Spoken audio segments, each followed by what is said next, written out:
Here we are. I feel like Wayne's World. You know, the 3, 2.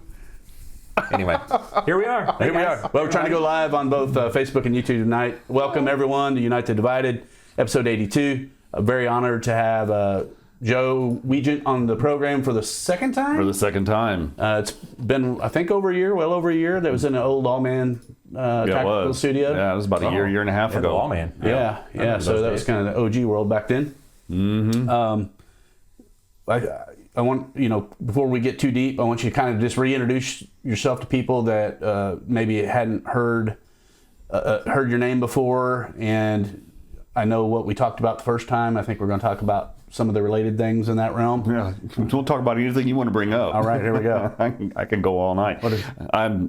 I'm simple. I'm just a dude. I'm Joe Wiegand. I've been a police officer for 26 years now, 23 years at Evansville Police Department, and the last nearly 3 years at Indiana University Police Department. Yeah, go SIG.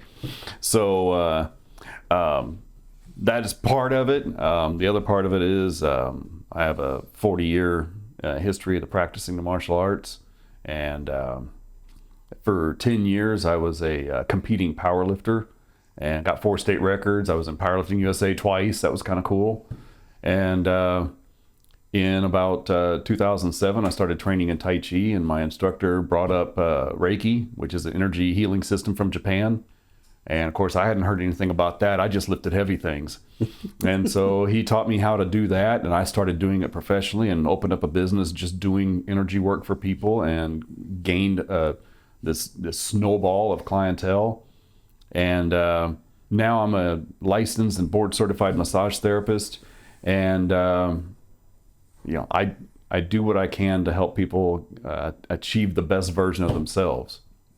And along the way, despite all my best efforts to avoid it, I got cancer a few years ago and had to go through that. I had cancer and diabetes at the same time, and so I had to reverse both of those by the use of herbs, and that's what got me into selling herbs now, and that's what got me into doing all the things that I do and reading all the stuff and experiencing all the things that I do, so that way I can try to bring this to people when they come to me and teach them that, okay, maybe Pop-Tarts and Cheez-Its and Coca-Cola and Faygo is not the answer to health. And so that's Oreos aren't healthy. Yeah, I'm telling you right now, Oreos are not healthy. I don't This care how podcast good is they over. taste. Right. We're gonna Kill the lights. I'll see you guys. Yeah, next thing you know, we're going to get canceled because I badmouth Oreos. And wait until I start badmouthing the woman that took the factory from Ohio and moved it down to Mexico. That was a good time. Oh, no. Hershey or No, it was... no, I can't remember her name now. She took over as CEO of the Oreo division. Oh, Oreo. Oh, okay. And in order to save money and cut costs, she just closed the plant down, put about 300 people out of work, and she moved the thing down to Mexico so she could pay people like $2 an hour. Oh. Thank you, Bill Clinton, for NAFTA. NAFTA was the greatest thing ever. Was the greatest Was that thing fairly ever. recently, or is it? Oh, that's probably been about 10, 12 years ago, okay. something like that. Yeah. And so, yeah, Oreos, they might still be. I don't know if they ever moved it back home, but with the tariff situation, You would think they might. you would think that they would wise up and say, hey, let's give Americans jobs instead of foreigners. There you go. But either way, yeah, and Oreo cookies are like 100% like corn syrup, man. Yeah. They're absolutely atrocious. No food. And they were my favorite cookie of all time, Yeah. and I haven't had one in probably 15 years Dunked now. in some whole milk. Oh, yes. I can taste it right now. Are you selling man, it? I haven't had one in... I would actually come home from high school after lifting weights and running and doing all the things I was doing, and I would come home and eat about a half a package of Oreos and then ask my mom, what's for dinner? Yeah. And she's like, you just ate Oreos and like a half a gallon of milk. I'm like, okay, again, where's dinner? We could get away with it back then, couldn't we? So yeah, back when I was 17, heck yeah, I could eat a bus and still look lean. So tell everybody a little bit about... I was going to say something. well, go ahead. Well, I was just going to say. Well, go ahead, blurt it out, man. Well, I was just going to say that it looks like that the Chicago factory was closed and a significant portion of production was shifted to Mexico. Yeah. But it says the major production happens in Salinas, Mexico, and there is some in the U.S. in Fair Lawn, New Jersey, Richmond, Virginia, and Naperville, Illinois. So yeah, Okay, all right. With that many, I mean, you got to figure. My philosophy is, and I've said this for probably 10 or 15 years. If you see an ad on TV about a brand new food, or if everybody remembers maybe about 10, 12 years ago when everything was sriracha. They had sriracha fries and sriracha sriracha burgers and was huge for a sriracha minute. cheese, and everything you saw on TV was sriracha. Okay, anytime you see an ad like that, your first thought needs to be, how much of that has to be available so every city in America can have some? Yeah. And what do you have to do to produce that much? Now, sriracha, the real stuff that comes from the guy who actually hopped the Dairy ship. sriracha, yeah. I know. The guy who actually came over here from Vietnam, and the name of the company on the bottle is the ship that he escaped Vietnam to come over here after we pulled out of the war. Oh, wow. Oh. Yeah, that. no, the Hoc Fu or whatever it is that's on the bottle, the name of the company, sriracha is the hot sauce. But the guy who actually left Vietnam when we pulled out, he was able to get the last available standing space on the ship. And when he came over to America, he named his company after the ship that saved his life. And so he has one factory. Now, he had to move that to a smaller town because every time that they would bring in the pepper harvest and they would start processing these peppers, it was basically like you sprayed half the town with pepper spray. Everybody was gagging and coughing and snotting and everything else. So he moved his factory. But there's, as far as I know, that's his company and that's his only factory. So who's making all this sriracha, and is it real, and is there enough so that every Wendy's you go to had the sriracha fries, right? Yeah. Every time that they bring, okay, remember a couple of years ago when the Taki challenge came out and everybody was getting the Taki chips, right? Oh, yeah. How long did they have to make those? So that way, whenever they have a release date, every supermarket, every gas station, every convenience store, every store in town can have Takis. And it's a release date. So they all have to be loaded up at once and then released. And then everybody runs to the store to find these brand new chips. Well, how many of them had to be made and how long did they sit? So that way they could ship them out to all these stores at once. The shelf life. Otherwise, you got to wait a month or two in order for your store to get Takis. Yeah. Right? So every time that you see an ad on TV, and I'm gonna do another blog article about how we are being sold. And every time you see an ad on TV about something that is going to be so delicious you can't live without it, you need to ask yourself, are there really enough blueberries on the planet for everybody to have this blueberry thing? Natural blueberry. Natural blueberry. And so, I mean, these are the kinds of questions whenever I see things, I listen to the words they're using in their ads. I listen to how they construct the ads. And then I say, okay, there's not enough blueberries on the planet for everybody to get to whatever blueberry fantastic thing that they got going out right now. There's just not that much food. Okay, so when you get down to how you make food, okay, there are laboratories in the United States, and these people go to work every day, and they put on a white lab coat, and all they do is mix chemicals together to do two things. A, to fool your brain into thinking that you're eating a blueberry. Blueberry Pop-Tarts have 0 blueberries in them, okay? Because there's not that many freaking blueberries in the planet to supply every store in America and all across Europe. And they're not shelf stable either. Yeah, exactly. So, yeah, blueberries aren't shelf stable. The Pop-Tarts would rot before you eat them, right? So there can't be that many blueberries. So that means it's not real blueberry, right? The same with all the flavors of Pop-Tarts. So somebody in a lab mixed up enough chemicals to make whatever they filled that with taste like blueberry. That's the first objective. Make you think you're eating blueberries. Which is why when you go to the store and you eat a real blueberry, you're like, God, it tastes like cardboard. Well, this is a hyper blueberry, right? The second thing is they want to make it addictive. Now, here's an interesting story. Do you know anything about the tobacco industry in the 80s? Oh yeah, we've talked about it. Yeah. Yeah. Well, when they saw the writing on the wall that said, things are looking grim for cigarettes because now you can't have actors in shows smoke cigarettes. You can't have people in movies. You can't advertise them in magazines. You can't have an ad anywhere where a child can see it.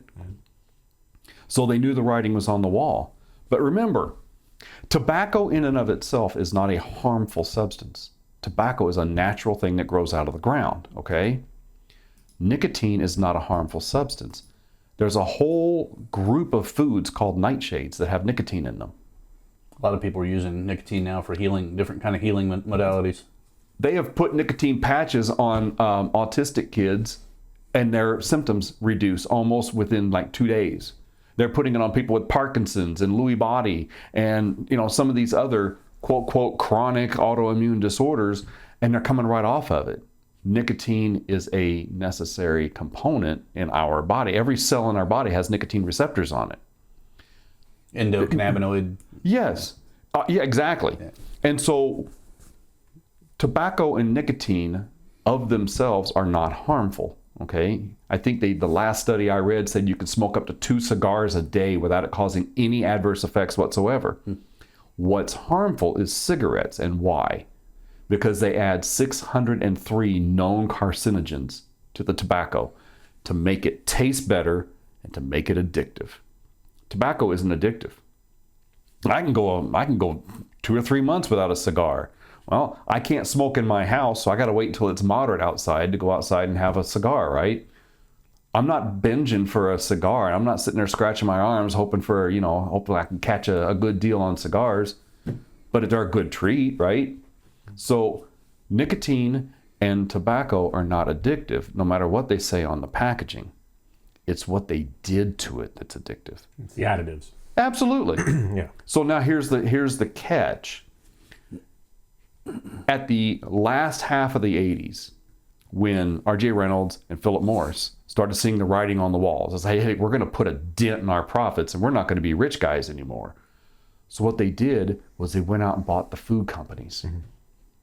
R.J.R. Reynolds, R.J.R. Nabisco. Yeah.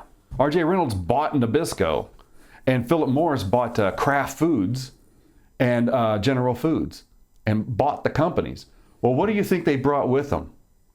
Addictive chemicals to make food more appealing and make it more addictive. And here's how subtle they are. They tell you on the ads, this food, you're going to crave it night and day. I mean, just look at how many ads for foods you see and just take count of how many of them tell you this food will make you want to go out and buy more. Well, why do you think that is? Because they're adding all these addictive chemicals to them that taste hyper palatable. We talked about it, I think, last week or the week before, the difference between our food here and in Europe. Oh, yeah. And like they have like 400 approved things that they can add to our food, and ours, did they say that we didn't have an exact number or something like 8,000 or something, like something crazy, including like high fructose corn syrup, which you mentioned kind of at the outset. And I was really buzzing with Maha in the beginning, and I've kind of fallen off because I'm paying attention to a bunch of other things now. Mm-hmm. What is your general feel on the changes that they're making? I know RFK's come out. I've got a few clips that talk about what he's trying to do with the FDA because everything's upside down. I mean, it's just like the way they approve of foods and whatever. There is no real quality or testing or anything like that. And so I think he's trying to change that. But is the machine too big? First of all, the machine is too big. Whenever you get a guy who says, I want to take all these horrible chemicals out of these foods. I mean, there's chemicals in some of our foods that they use to make yoga mats. Okay? There's chemicals in our foods that are used in antifreeze. What kind of a senator who needs votes to keep his job would vote to keep antifreeze in your food? That's how big the machine is.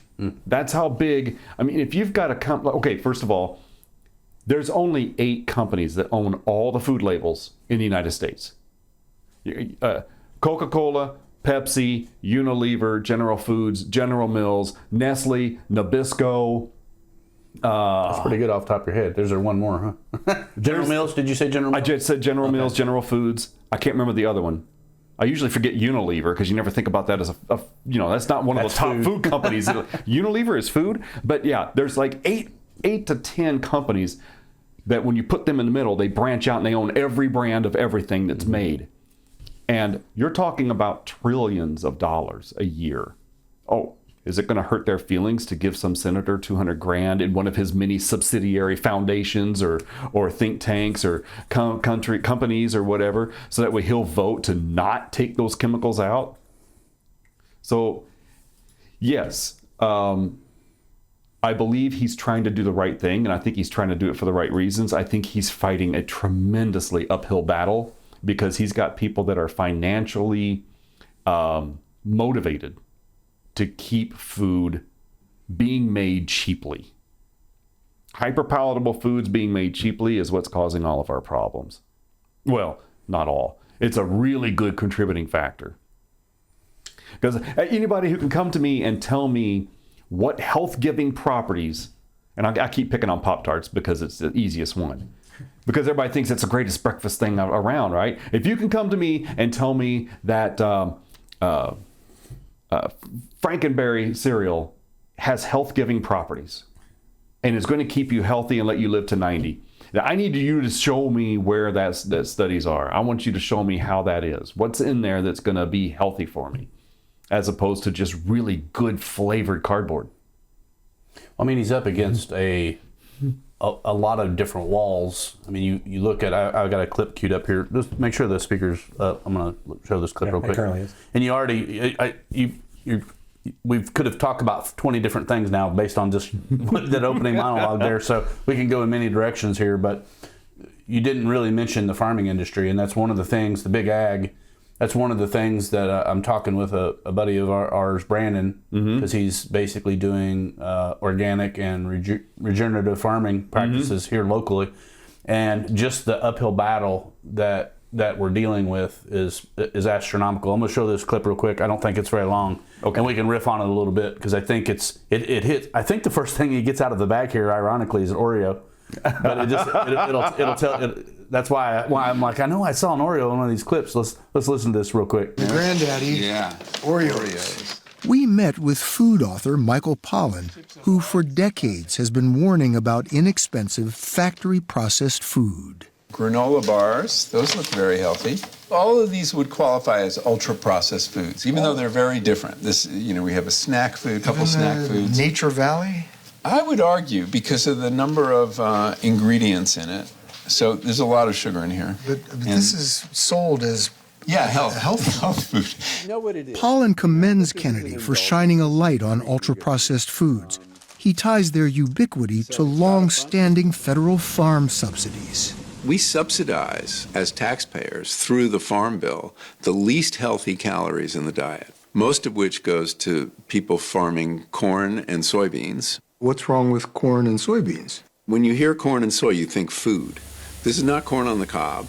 This is commodity corn. It's not the sweet corn we eat in the summer? No, you can't eat it, in fact. It's all starch, big cobs. You'd break your teeth on it. And then soy, which is not, in the form we grow it as a commodity, is not edamame. You can't eat it. These are raw ingredients for processed foods and animal feed.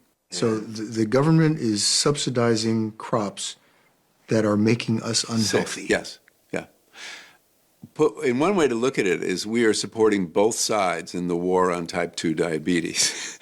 We're subsidizing the high fructose corn syrup that's contributing to causing it, and then we're paying for the healthcare costs. I mean, it makes no sense at all. In a statement, the American Farm Bureau Federation, the largest general farm organization in the U.S., told us a healthy diet relies on a variety of nutrient-dense foods and a balance of healthy fats, carbohydrates, protein, and fiber, some of which can come from shelf-stable foods. Granddaddy. No. Okay. All right. I'm going to pick this thing apart. Well, before you do, I do want to give. This is from a clip on 60 Minutes. So whenever we started talking about the podcast, obviously my AI on my phone is like, I'm researching all these subjects. So these clips are popping up on Facebook and on my YouTube and all that. So I mean, good for them for at least they pointed out several things that are. They're pointing at big ag like this is a problem because we're paying for this food, which turns into all this ultra-processed crap, yes. And then we're also paying for the healthcare costs on the other side. So I figured that teed you up pretty good right there. Well, okay. First of all, I want to make it clear that if I start bashing big ag, I am not in any way bashing the farmer. Well, we love farmers, man. No, farmers are it. And here's the problem that farmers are facing right now. They have to grow this shit. And if they don't, well, they don't get paid.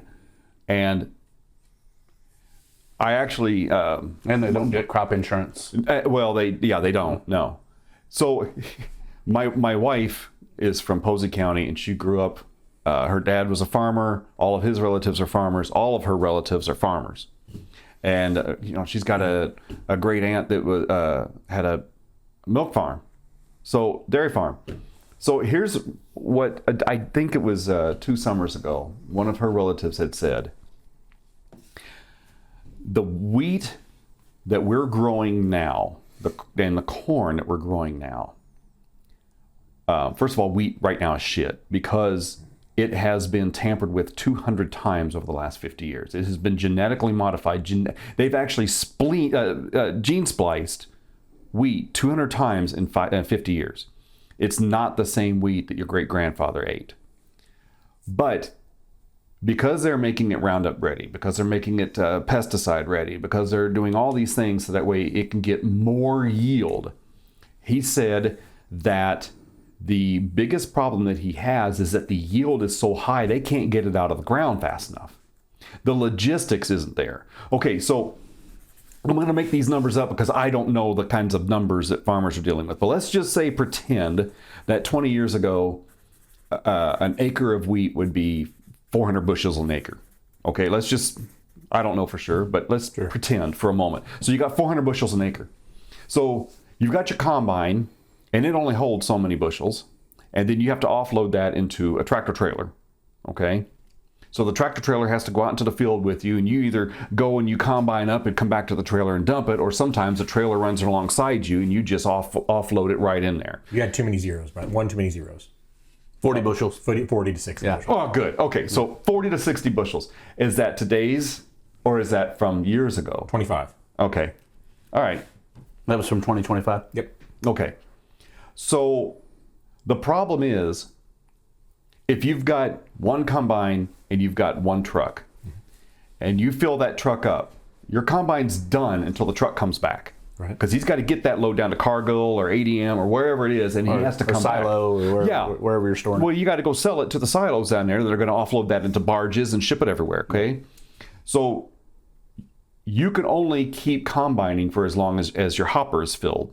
Then you're either done, or you better have 2 or 3 trucks you could rotate out. Right. All right.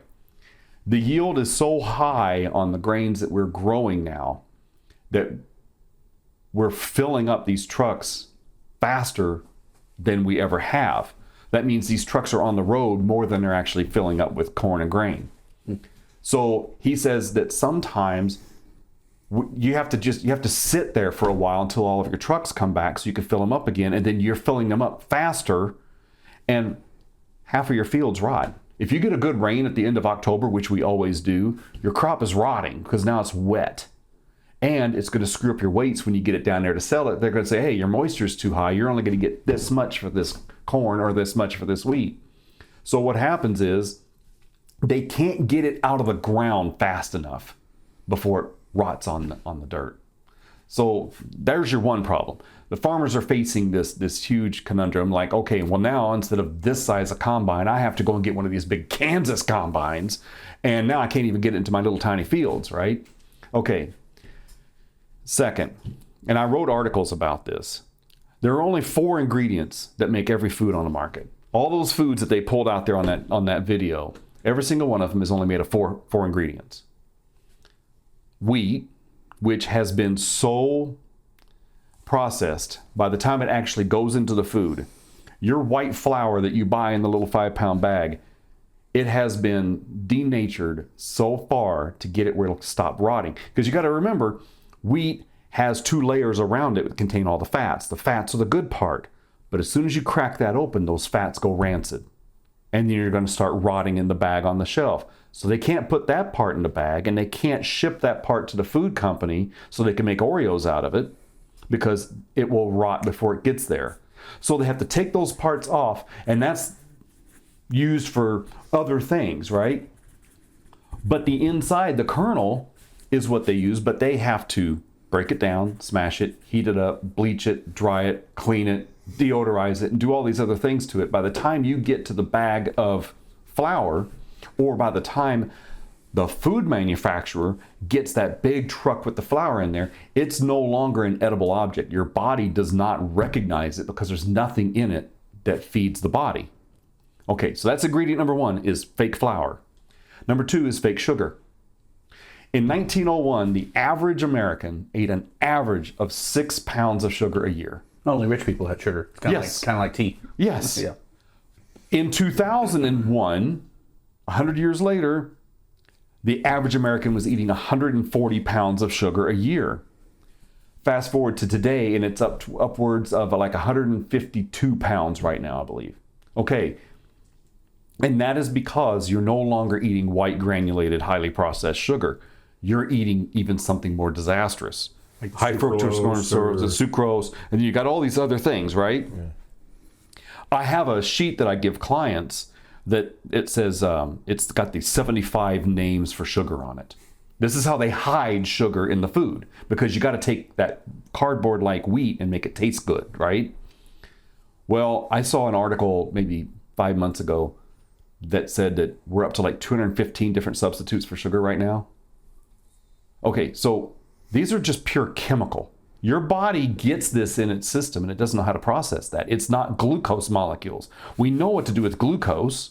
We shuttle that into the muscles and it becomes glycogen. And then whenever we exercise and work out, we burn that glycogen off. We've had hundreds of thousands of years of doing that. Our bodies. Absolutely. We know what to do with glucose. But whenever you're eating Oreos, there's no glucose in that. It's absolute nightmare fuel.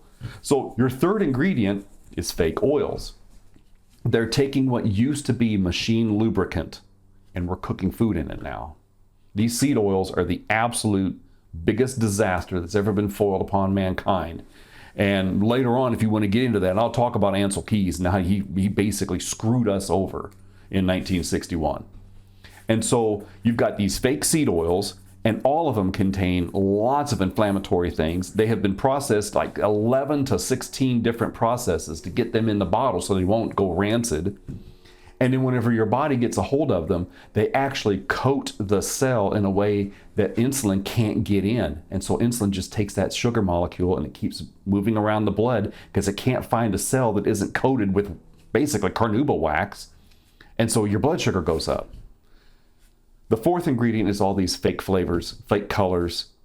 Why are we putting titanium dioxide in our food? Dyes, red dyes. Because it makes it very white. Yeah. Powdered sugar donuts, you know why they're so white? Titanium dioxide. You know what it does to you? It causes neurological dysfunction. It makes your nerves not fire the right way. So whenever you take these 4 fake foods that are not, they're not food anymore. These are products of chemical mutation. And let's say that you eat Pop-Tarts. Now, I did a class up at the police academy, or it was an instructor development school. So I could become an instructor at the academy and I could be an instructor of classes down here. I eventually want to get into defensive tactics. But you have to go and you have to get your instructor certification grade first. Mm-hmm. So while I'm teaching this class, they said, we want you to do this 10-minute presentation on any topic you like. And then by the end of the week, you're going to be doing a topic that we've chosen for you and you're going to do a 1-hour presentation. Fantastico. So I did my 10-minute presentation on this topic, food. And I went on the internet and I said, I need the ingredients for blueberry Pop-Tarts. And I took that photograph and I put it up on the PowerPoint. And I said, can anybody tell me what this is? And nobody can. It's just nothing but ingredients. You know, enriched wheat flour. Okay, you know why they enrich it? Because it's cardboard whenever they put it in there and they got to spray chemicals on it to make it vitamin fortified. Well, nobody could pick it out. So,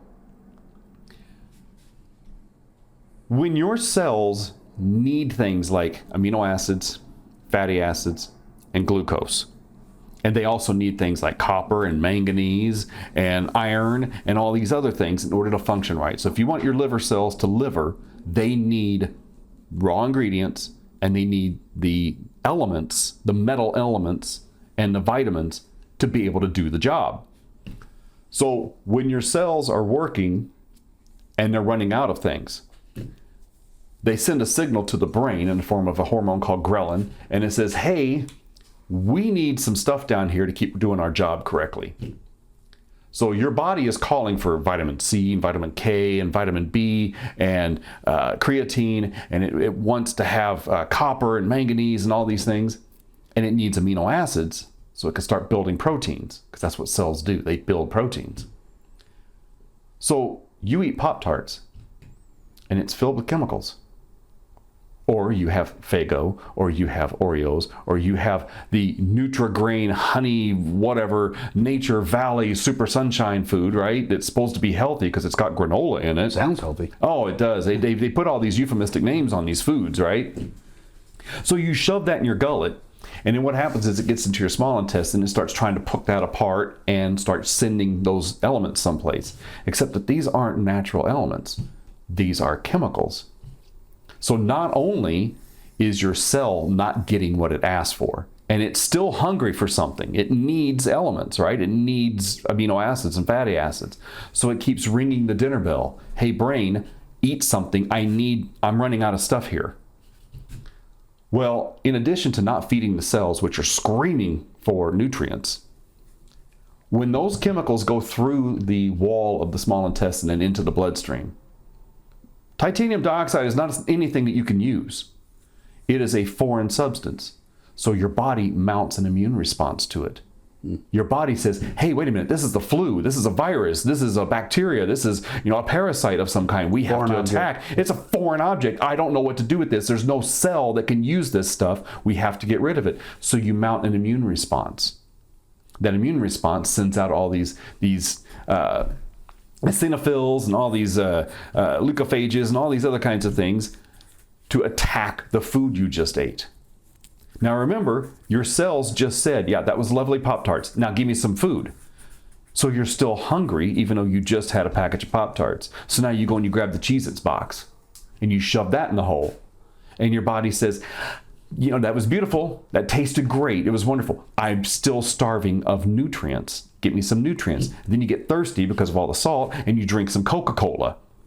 And then your body's saying, that was beautiful. I love that. It was wonderful. Except I still need nutrients. So you keep overeating. And remember, these foods have the chemicals in it that make you want to keep eating more. Yeah, so you're being told from two different fronts to keep eating and keep eating. You're not getting the nutrition, and your brain is also signaling, we need more, we want more, we want more. Yes. From two different directions. Yeah. One is the cell starving, and one is the chemical talking to you. Meanwhile, your body is mounting more and more and more immune response. We have right now currently 84 different autoimmune disorders, which is basically what happens whenever your immune system is kept on high alert all the time. Every time you eat, it's fighting your food. Well, something's going to break down. And everything is inflamed. Absolutely. Right. Yeah. So if your immune system starts attacking your joints, well, that's RA.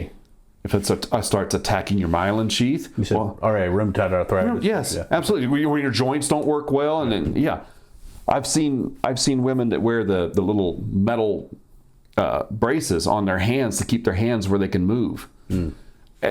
If it's attacking the axons and neurons in the brain and starts creating plaques up there, you get your Alzheimer's.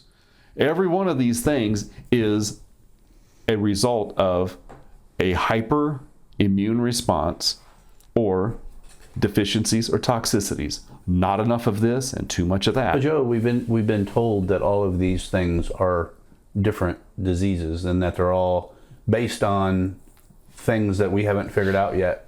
And I think I've been talking about it, thinking it, and saying it for years. It's like if you start removing things from your diet, it's just crazy how magic happens and your body just heals itself. You still get all those other environmental things out in the world, right? But the thing you're removing from your diet is magically fixing things along the way because you're not toxifying your body, right? And I read a book, and the whole premise of the book was there's only one disease. There's only one disease, and it goes by many names. And the only thing that causes a disease is either deficiency or toxicity. You're either not getting enough vitamins and nutrients and amino acids and fatty acids and all that stuff, or you're getting too much chemical load, all these other kinds of things that you don't need. Either food or environment or food. Oh yeah, and I've said before, and I've said this a number of times that you could be a Buddhist monk and eat one ginkgo leaf a day and eat nothing but purified water and green tea. But if you work in a gasoline plant, you're probably going to get sick of something. It doesn't matter how great your personal life is or what your dietary intake is. If you're working in a horrible environment, you're probably going to suffer from that environment. Right. And so here we are here in the Ohio Valley. It's known as Cancer Valley all around the country because we have the highest incidence of cancer because we've got how many power plants and how many factories inside of a valley with a river in it where the air doesn't move and all that stuff just gets pumped up and it sits here. So if we're not trying to take care at least of our dietary intake, we're just magnifying what we're immersing ourselves in. We've lived in this valley. I've lived in this valley for 53 years, the better part of 53 years.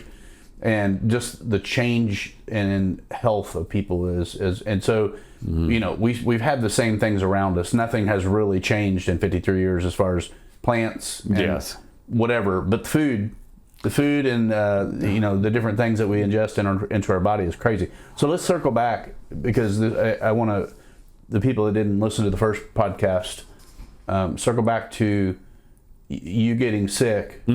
I'm assuming this food knowledge and this, I consider you a polymath in a lot of ways because it seems like whatever we decide you're going to talk, you know, we're going to talk about today, you'll like, here's all the information. What do you want to do with it? So like, but for me, I want to give some real world, you know, what happened to you. Okay. Tell me the story because you went to a standard doctor. I remember all that, but a lot of people probably are hearing your story for the first time. Okay. So let's just back up. Tell us why you're so passionate about the food and the things that we have going on and getting put into our bodies.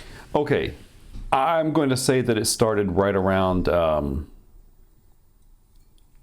it was 2010. And I was doing Reiki and I was getting into all the spiritual side of things. And I kept reading, you know, all I do is read articles all day. Read articles and I watch videos about health and wellness and fitness and all that kind of stuff. So I kept reading these articles over and over again. And it was talking about vegetarianism and about how, you know, the meat in itself isn't bad, but the way it gets to your plate is a nightmare. What they're doing to these cows and pigs and what they're doing to these chickens is not a healthy thing. And when it gets to you, you're eating a lot of problems you don't need. The antibiotics in the chickens, the antibiotics in the cows, what they're doing to just shoveling corn into a cow, which they cannot process. And so I kept reading and reading and reading and reading. And so I thought, okay, well, I'm going to go vegetarian because it's going to be better for my health. So fast forward a few years, 2020, right in the middle of COVID, there's no better time for a person to get cancer than right in the middle of COVID, because you can't go near a hospital, not because they're overloaded, because they weren't, but because you can't go near one because everybody who shows up at a hospital is automatically assumed to have COVID and then they want to start jabbing you with things. Right. So I was, I already had a couple of personal training clients after I retired from the police department. And then COVID hit and we couldn't go to gyms anymore. So I was doing all this by Zoom. And so I was working out with these people. Well, they were in their homes, I'm in my homes, we're on Zoom and we're going to work out together. So we're doing all this calisthenics and push-ups and dumbbells and kettlebells and things like that. And I started getting a pain in my lower right quadrant of my abs. And I thought, oh great, you know, I pulled something down there. And it only hurts whenever I do sit-ups or if I do abs or planks or something, whatever. Okay, so I'll go easy, I'll go light. Well, no matter what I did, it would flare back up. So this was about like July of 2020. And then it got to the point where it wasn't just when I was working out. Now it's hurting a lot all the time. And then it got to the point where, okay, this is starting to get to the point where it's unbearable. So September 12th, 2020, I went to the hospital because I was doubled over in pain. And I said, you know what? I think I just blew out my appendix. Yeah. And so it's right there where the appendix is, lower right quadrant. I know my anatomy. And I said, I think I just blew out my appendix. I feel like absolute garbage. I got pain down here. Something's not right. So they put me in the hospital for 4 days. They jacked me up on antibiotics, which, by the way, that's a horrible nightmare. Don't do it unless it's not, you know, another choice. So while I'm in the hospital for 4 days, they said, yeah, well, you got this big, it's an abscess. So your appendix probably did blow, but we think that your body shrouded it to keep it all in one piece. And I go, well, that's great. Cut it open and pull that junk out. You know, we don't need it anymore. Let's go. No, we're not going to do that. But by the way, your blood sugar was 522 and your A1C is 12.7. You've got diabetes. It's really, really bad. You're going to be on insulin the rest of your life. And I went, you don't know me. You don't know. No, I will not be on insulin the rest of my life. This is not going to happen. And I said, my blood sugar is impossible to be that high. I said, you don't know what I have given up over the last 10 years to not have things like diabetes. I go, I haven't had a soda pop since 1991. I haven't had breakfast cereal since about 92 or 93. I haven't had a glass of milk since I can't remember when. Last time you had Oreos. Yeah, last time I had Oreos, which was, 10 years ago. And I said, I don't eat that. I'm a vegetarian, and I don't eat these kinds of things. I don't eat the stuff that will contribute to diabetes. Well, they said, well, nonetheless, you got freaking diabetes. And I'm like, okay, great. That's wonderful. Yeah. What's that old saying? The man finds his fate on the path that he took to avoid it. So here I am. I know a thing or two about that. Yeah. So, here I am. I'm doing all these things that way I could stay well, and I wind up with diabetes, right? So I went, okay, that's fine. I'm going to learn everything there is to know about diabetes, and we're going to get over this. So they let me out of the hospital after 4 days, and I go home. I'm like, okay, well, let's figure out this diabetes shit. So I read about 20 books, and I watch about 200 videos, and I went, oh, you know what? This is 100% reversible. This is not a death sentence. This is not the end of the world. And no, you don't have to be on medication forever. You just simply have to just decide that you're going to do something different. So I was, after doing all the research, I was getting ready to go into changing the diet over, and I had some books, and I had some dietary recommendations. And then October the 8th, I went back to the hospital with this pain in my gut. And I said, okay, we're at the second time I'm visiting now. And it was a different surgeon there, and he put a drain in my gut, which was awesome, by the way, because they can only numb so far. And that little drain started sneaking down in there, and boy, did it hit something lovely, right? And I said, dude, that is horrible. And he goes, okay, well, let me squirt some more stuff in there. And then he drove this thing all the way down into this abscess down here in my quadrant. Okay, so I got this tube hanging out now, and I was instructed to go to the pharmacy and get these saline syringes. And they're about as big around as a thumb, and they're about as long as a finger. And what you do is you hook it up to the end of this drain, and you squeeze all that saline stuff into you, and then you start pulling it back out. And oh, let me tell you, the first week, there was all kinds of... I think Travis is turning green over there. It was lovely. It was absolutely delicious. All that stuff coming out of there. Oh, yeah. So I was supposed to wear this thing for like 7 or 8 days. And I go in there to see the doc again, the same doc. And I said, hey, I'm supposed to get this thing taken out today. Well, he puts a saline in and pulls it out, and all this stuff keeps coming out of it. And he goes, nope, come back in another 7 days. So I had this thing in a total of 15 days. Wow. And the last 2 days, it got to the point where I couldn't put any of the syringe in because it was excruciating and it just wouldn't budge. And I couldn't pull anything out. So I was in a lockup. So I go in there at the end of that, and I go, hey, look, I haven't been able to operate this thing for 2 days now. So they pulled the drain out. And they said, okay, we've emptied that abscess. Your body's going to just start eating away at it, and it's going to be fine. It'll go away. All right, fine. So it was at that point, like between the first and it was the October 8th when I went back in and they put the drain in.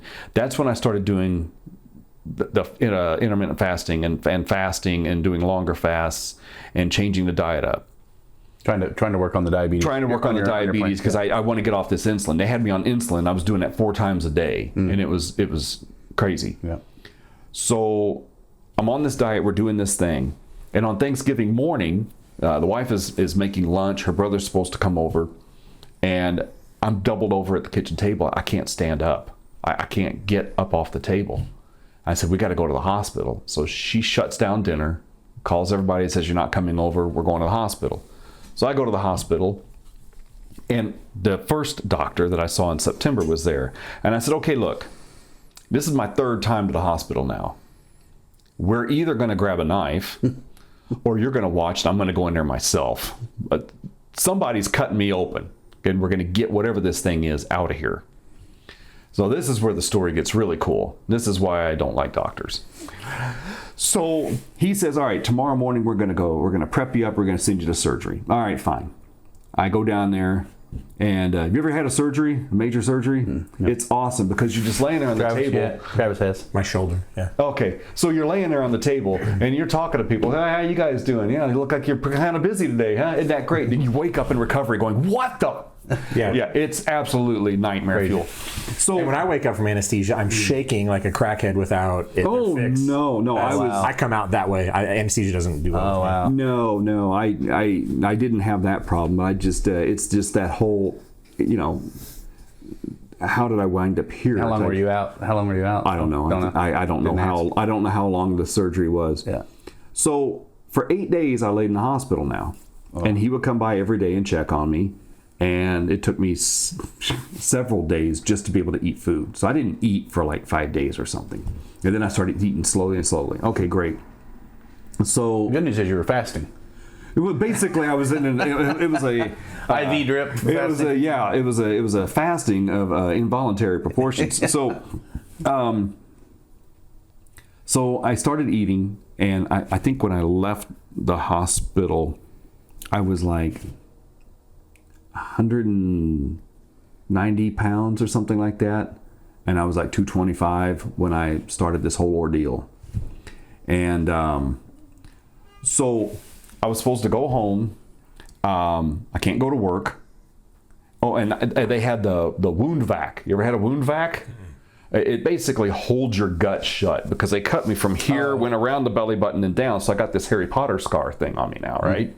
So they put this wound vac, and it basically like it pulls all this together. Kind of a zipper. Yeah, but it runs by vacuum. Yeah. And they said in a couple of days, the vacuum is going to wear off on this thing, and you just basically rip this thing off.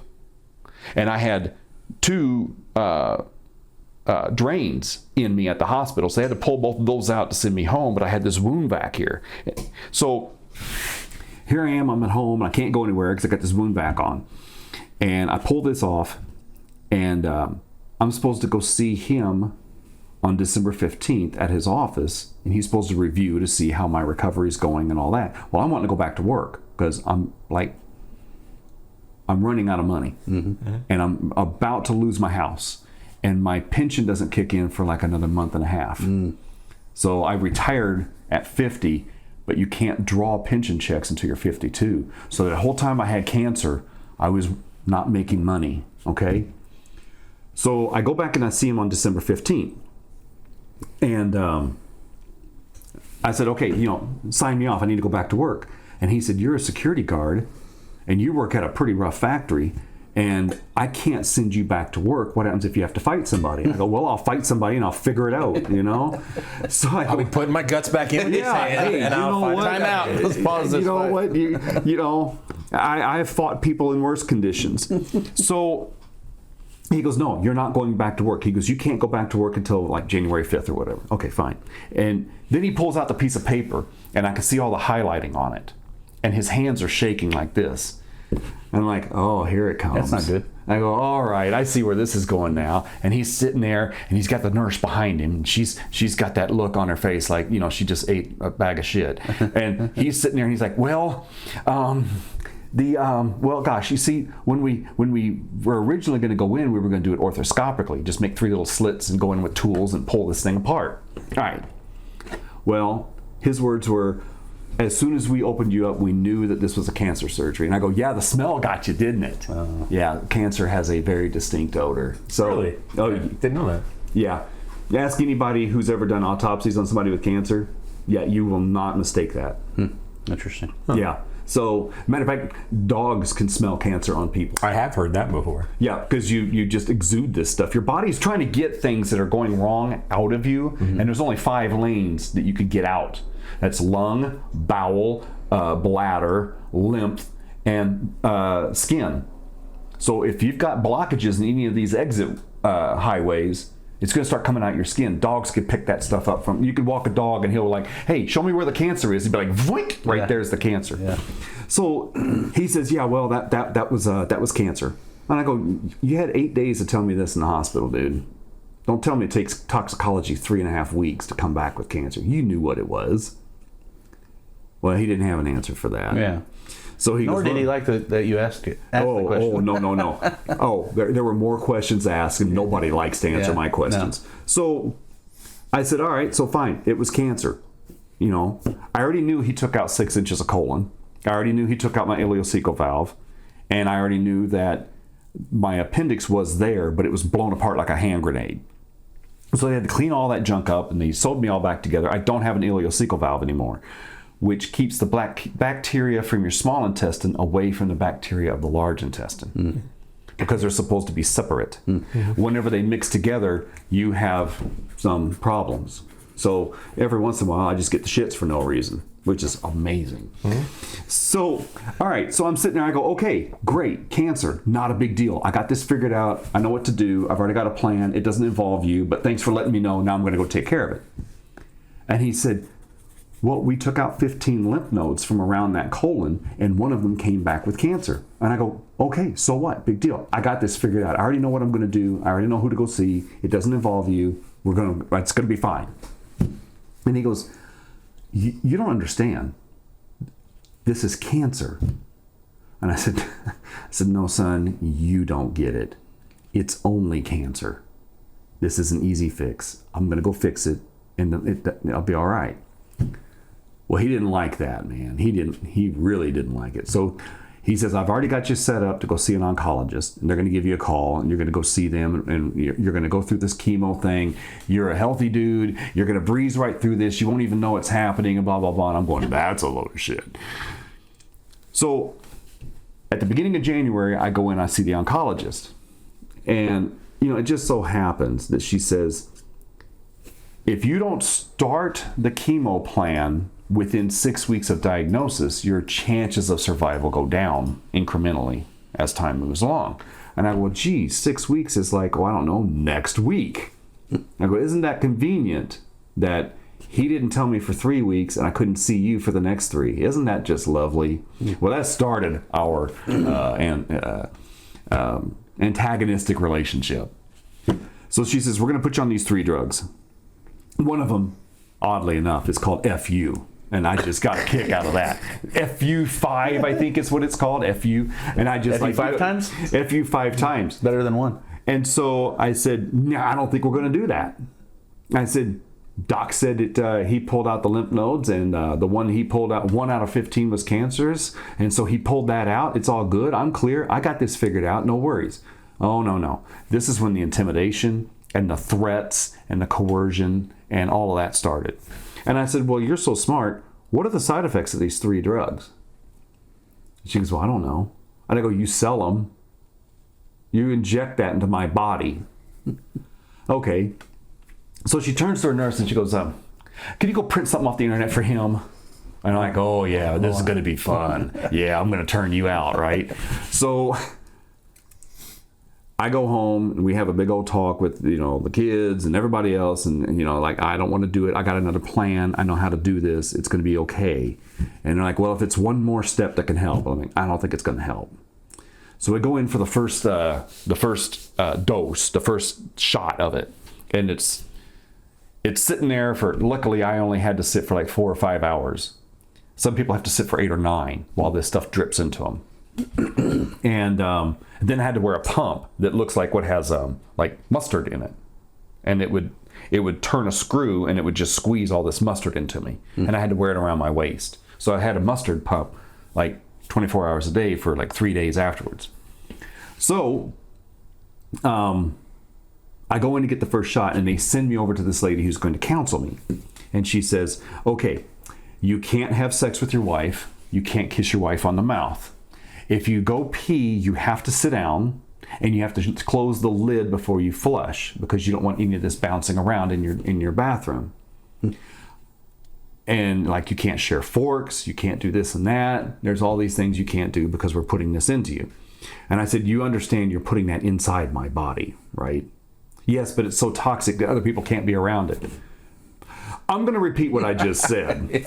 You're putting that inside my body. So I get done with this whole thing over here, and she's telling me all the things that my life is going to change now because they're giving me basically. Oh, by the way, did you know that chemo comes from mustard gas? That's how they invented it. World War I. Well, I'm sure he's going to Google that now. 1919 Or grok it. When they came back from France after the Germans had put mustard gas on everybody, they took the mustard gas and they made chemotherapy out of it. Wow. It's out there. Look it up. So I believe you. they bring me out to the infusion area and they start hooking me up to shit, right? Because I've already got the port put into my chest and they start hooking me up.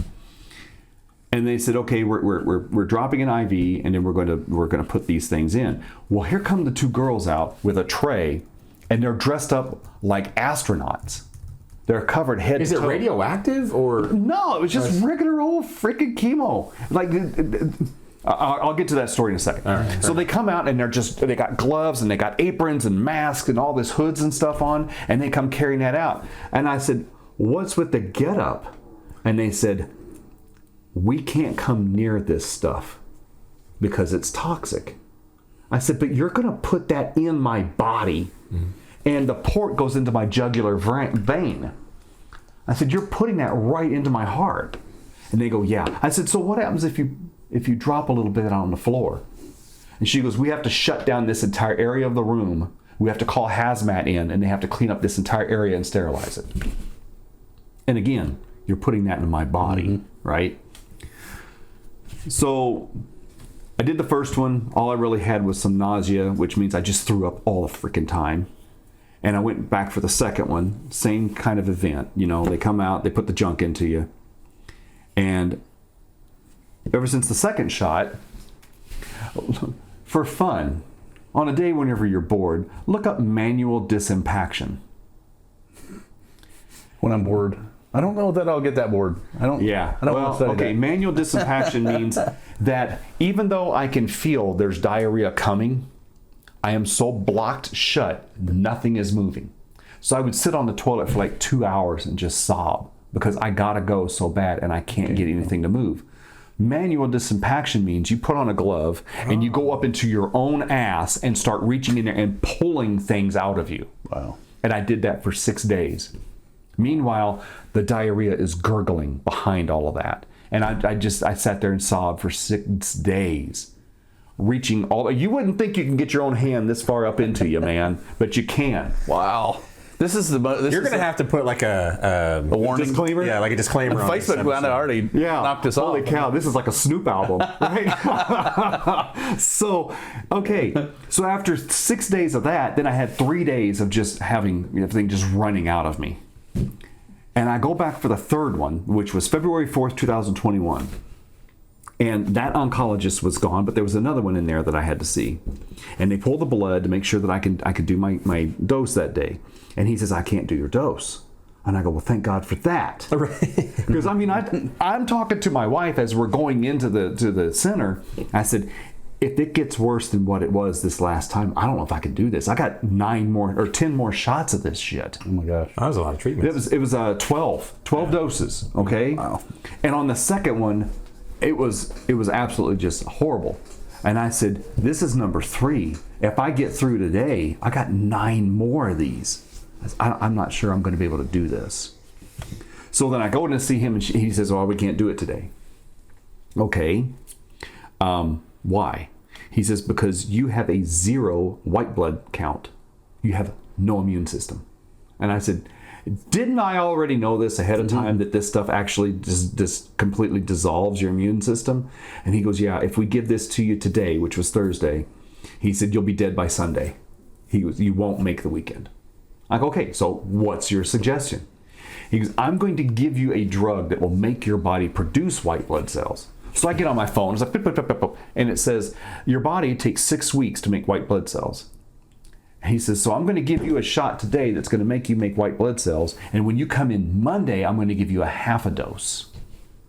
I said, so what does this mean? He goes, well, instead of 12 doses at this strength, you're going to get 24 doses at half strength, and we have to keep giving you this drug. All right, so what's the side effects of the drug?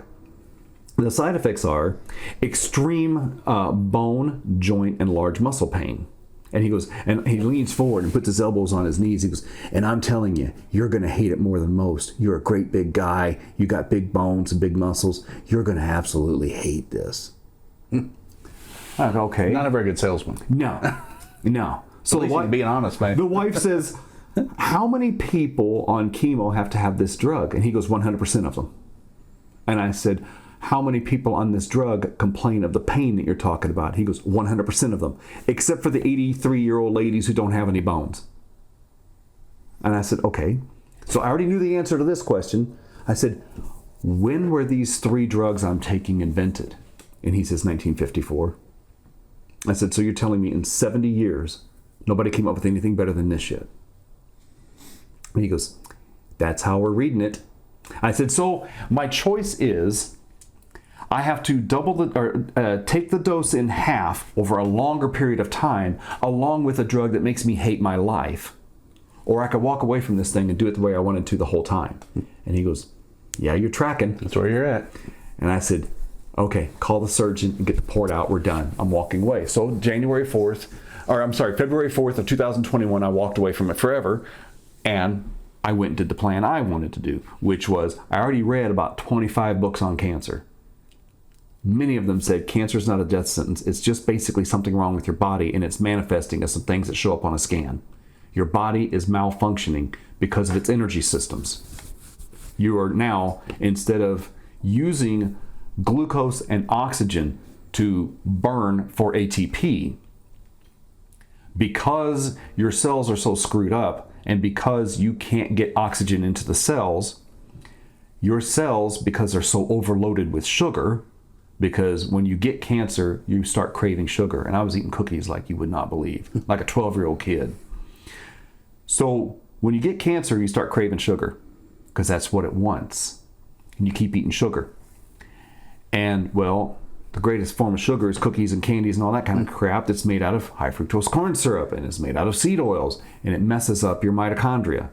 So now your cells figure out that they can't burn glucose for fuel, they ferment it. And when that happens, you are in a world of shit because there's no coming back. You've got cancer now. So if you fix the problem, the cancer vanishes. Cancer, as I have found out, is not an invasion. You don't fall into a mud puddle and catch cancer. You don't kiss somebody on the mouth and catch cancer. Mm-hmm. It is not communicable. Mm-hmm. It's an environment. Cancer is your body's attempt to survive the environment that you created within yourself. So whenever you have a mitochondrial dysfunction, when you start having cell wall dysfunction, when you start having too much sugar and not enough oxygen, your body figures out how to survive that environment and it starts acting awry. And then you have to fix that. So I fixed it with herbs and diet. And it's 2026 now. So no like fenbendazole or none of that kind of stuff? I didn't know about those whenever I was going through mine. Otherwise, I would have done Fenben and ivermectin. Yeah. I would have done those. Yeah. But now, if somebody comes to me and they say they have cancer, I'm putting them on that. Yeah, immediately. So you would use that. Yeah. That would be like stage 1. Do this right now. Absolutely. This is what you're going to do. You're going to do ivermectin. You're going to do the Fenben. And then I've got a whole list of herbs I'm going to give you that's going to cost some money, but it's cheaper than chemo because mine was $8,000 a dose. Yeah. And so... yeah, if somebody comes to me and they say, I have cancer, what do I do? Well, first of all, I can't tell you not to take chemo.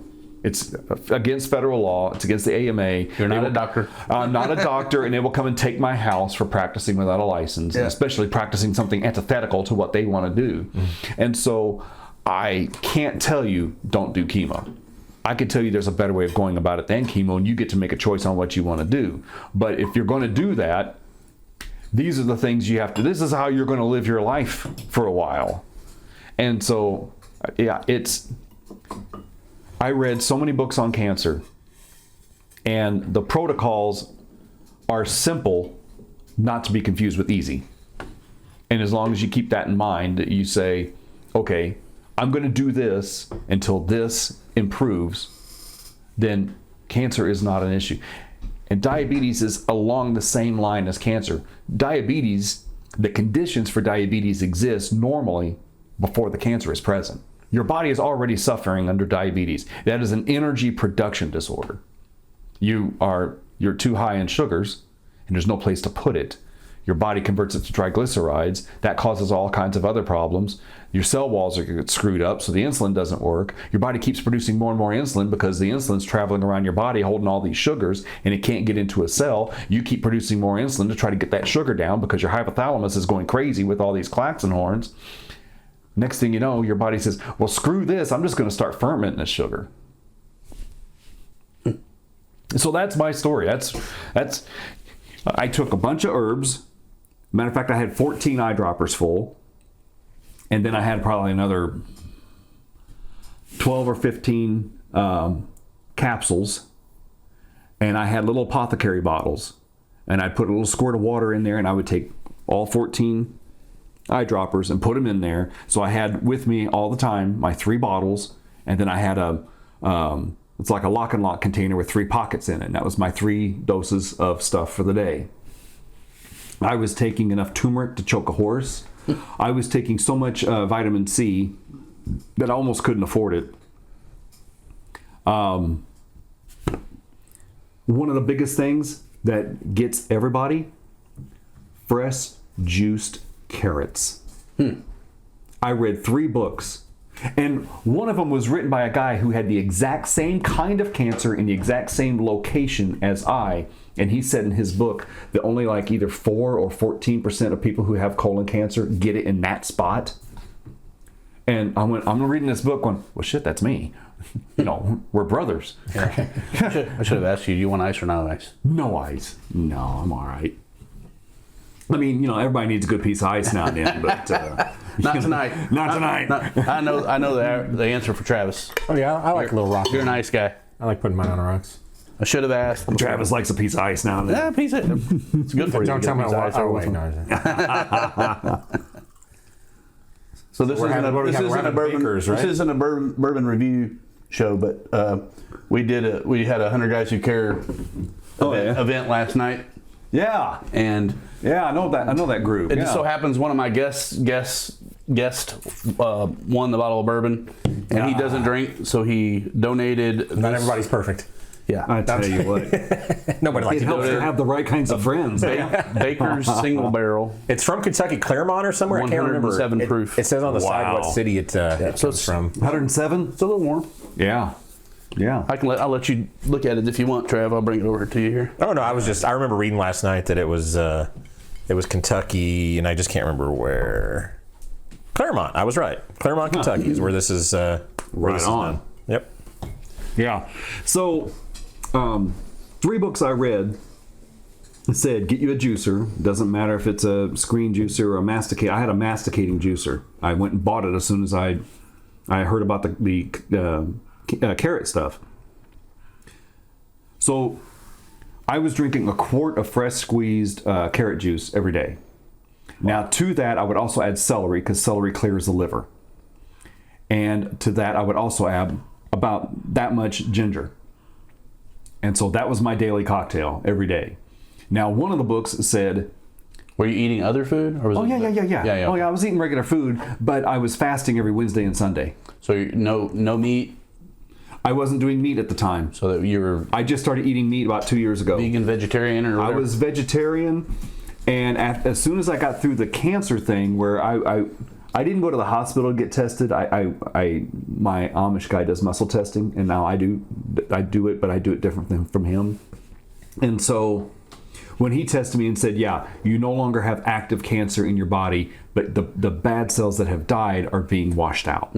So that's when I started reading a whole lot of these other doctors who were talking about no-fat vegan. And I'm just going to say this. I did that for about 3 years, and my blood work got so messed up. My triglycerides went through the roof. My HDL went down. And I realized something was really terribly wrong. So HDL is your good cholesterol. HDL, well, LDL is good too. But out of the 10 different molecules in LDL, only one of them is bad. Okay. Because LDL has the large buoyant molecules, but it also has the small hard molecules. And the I read a whole bunch of books on fat and cholesterol and heart disease and all that. So what they said was, imagine you've got a truck full of, let's say, soccer balls, and you've got a cobblestone street. The cobblestone street is your endothelial lining inside of your arteries, okay? So you take the dump truck and you lift it up and you dump soccer balls into the street. The soccer balls just bounce down the road. Now you take the same truck and you fill it with marbles, and the marbles come out and they hit the cobblestone street and they get caught on the bricks, okay? That's how LDL works. Some of those are large and buoyant, and they just kind of float around, and what they do is they carry signals to all the body. You have to have cholesterol. If you don't have cholesterol, you have a heart attack, Right. which, I'll get in statins if you want to. No. I've known about the cholesterol for a very long time. I read the book, The Cholesterol Myth. Yeah. And so it's those small, hard, dense particles that get caught up in the lining, and then that starts causing the problems. So if you have a damaged artery wall, and your body, your liver, manufactures cholesterol to send there to kind of help patch that up. Okay, then these small dense particles, they kind of get stacked up on that wall. The best analogy I ever read was, they said that cholesterol causes heart disease because every time they cut open a heart that's diseased, they find cholesterol. And they said, the same thing would be true. Every time I see a house fire, there's fire trucks there. I think fire trucks cause house fires. Yeah, that sounds about right. It's a backwards way of thinking. So, the guy who wrote the cancer book, he said, drink carrot juice until your skin turns orange. When you start turning orange and you keep drinking that amount, that's when you're on the way to healing. And so how many carrots does it take to make that much carrot juice? Okay, you know when you go to the store and you get those sleeves of carrots like the this, bundle? yeah, the big bundles like this, and you get the same ones about the same size of celery. Mm-hmm. My wife was buying like 5 or 6 of those a week. Wow. So about one a day. Probably one of those sleeves a day. Almost. Yeah, she's about 1 sleeve a day and about half a sleeve of celery. Wow. And then we mixing them together. Oh yeah. And she would mix them together, and she would take it would fill up. I had some kombucha bottles. And it would fill up 2 kombucha bottles, and that was a quart. Mm-hmm. Now, I could have drank more than that, but there's really only so much carrot juice you want. But I was going to ask you what you thought. Like, did you get used to where you kind of... You get used to it because, carrots are really sweet. Okay, yeah. They're really high in sugar, and so they're sweet, and they taste good, and you don't mind. And, every Friday I would put asparagus in it. No. So mixing it up. Wild, crazy so guy. you just put all those things in the juicer, and it all comes out, and it's that's the way it is. And... You drink a quart a day. Now, if somebody came in here and they said, I've got like 3 different kinds of cancer, it's bone, brain, and lung, and whatever, and all that. Guess what? You're drinking 2 quarts a day, and you're going to keep drinking it, and I don't care if you like it. And then you're going to take the Ivor, and you're going to take the Fenben, you're going to take these herbs that I've got listed out here. This is what you're going to do, and you're probably going to take about, I would say 26 vitamin C pills a day.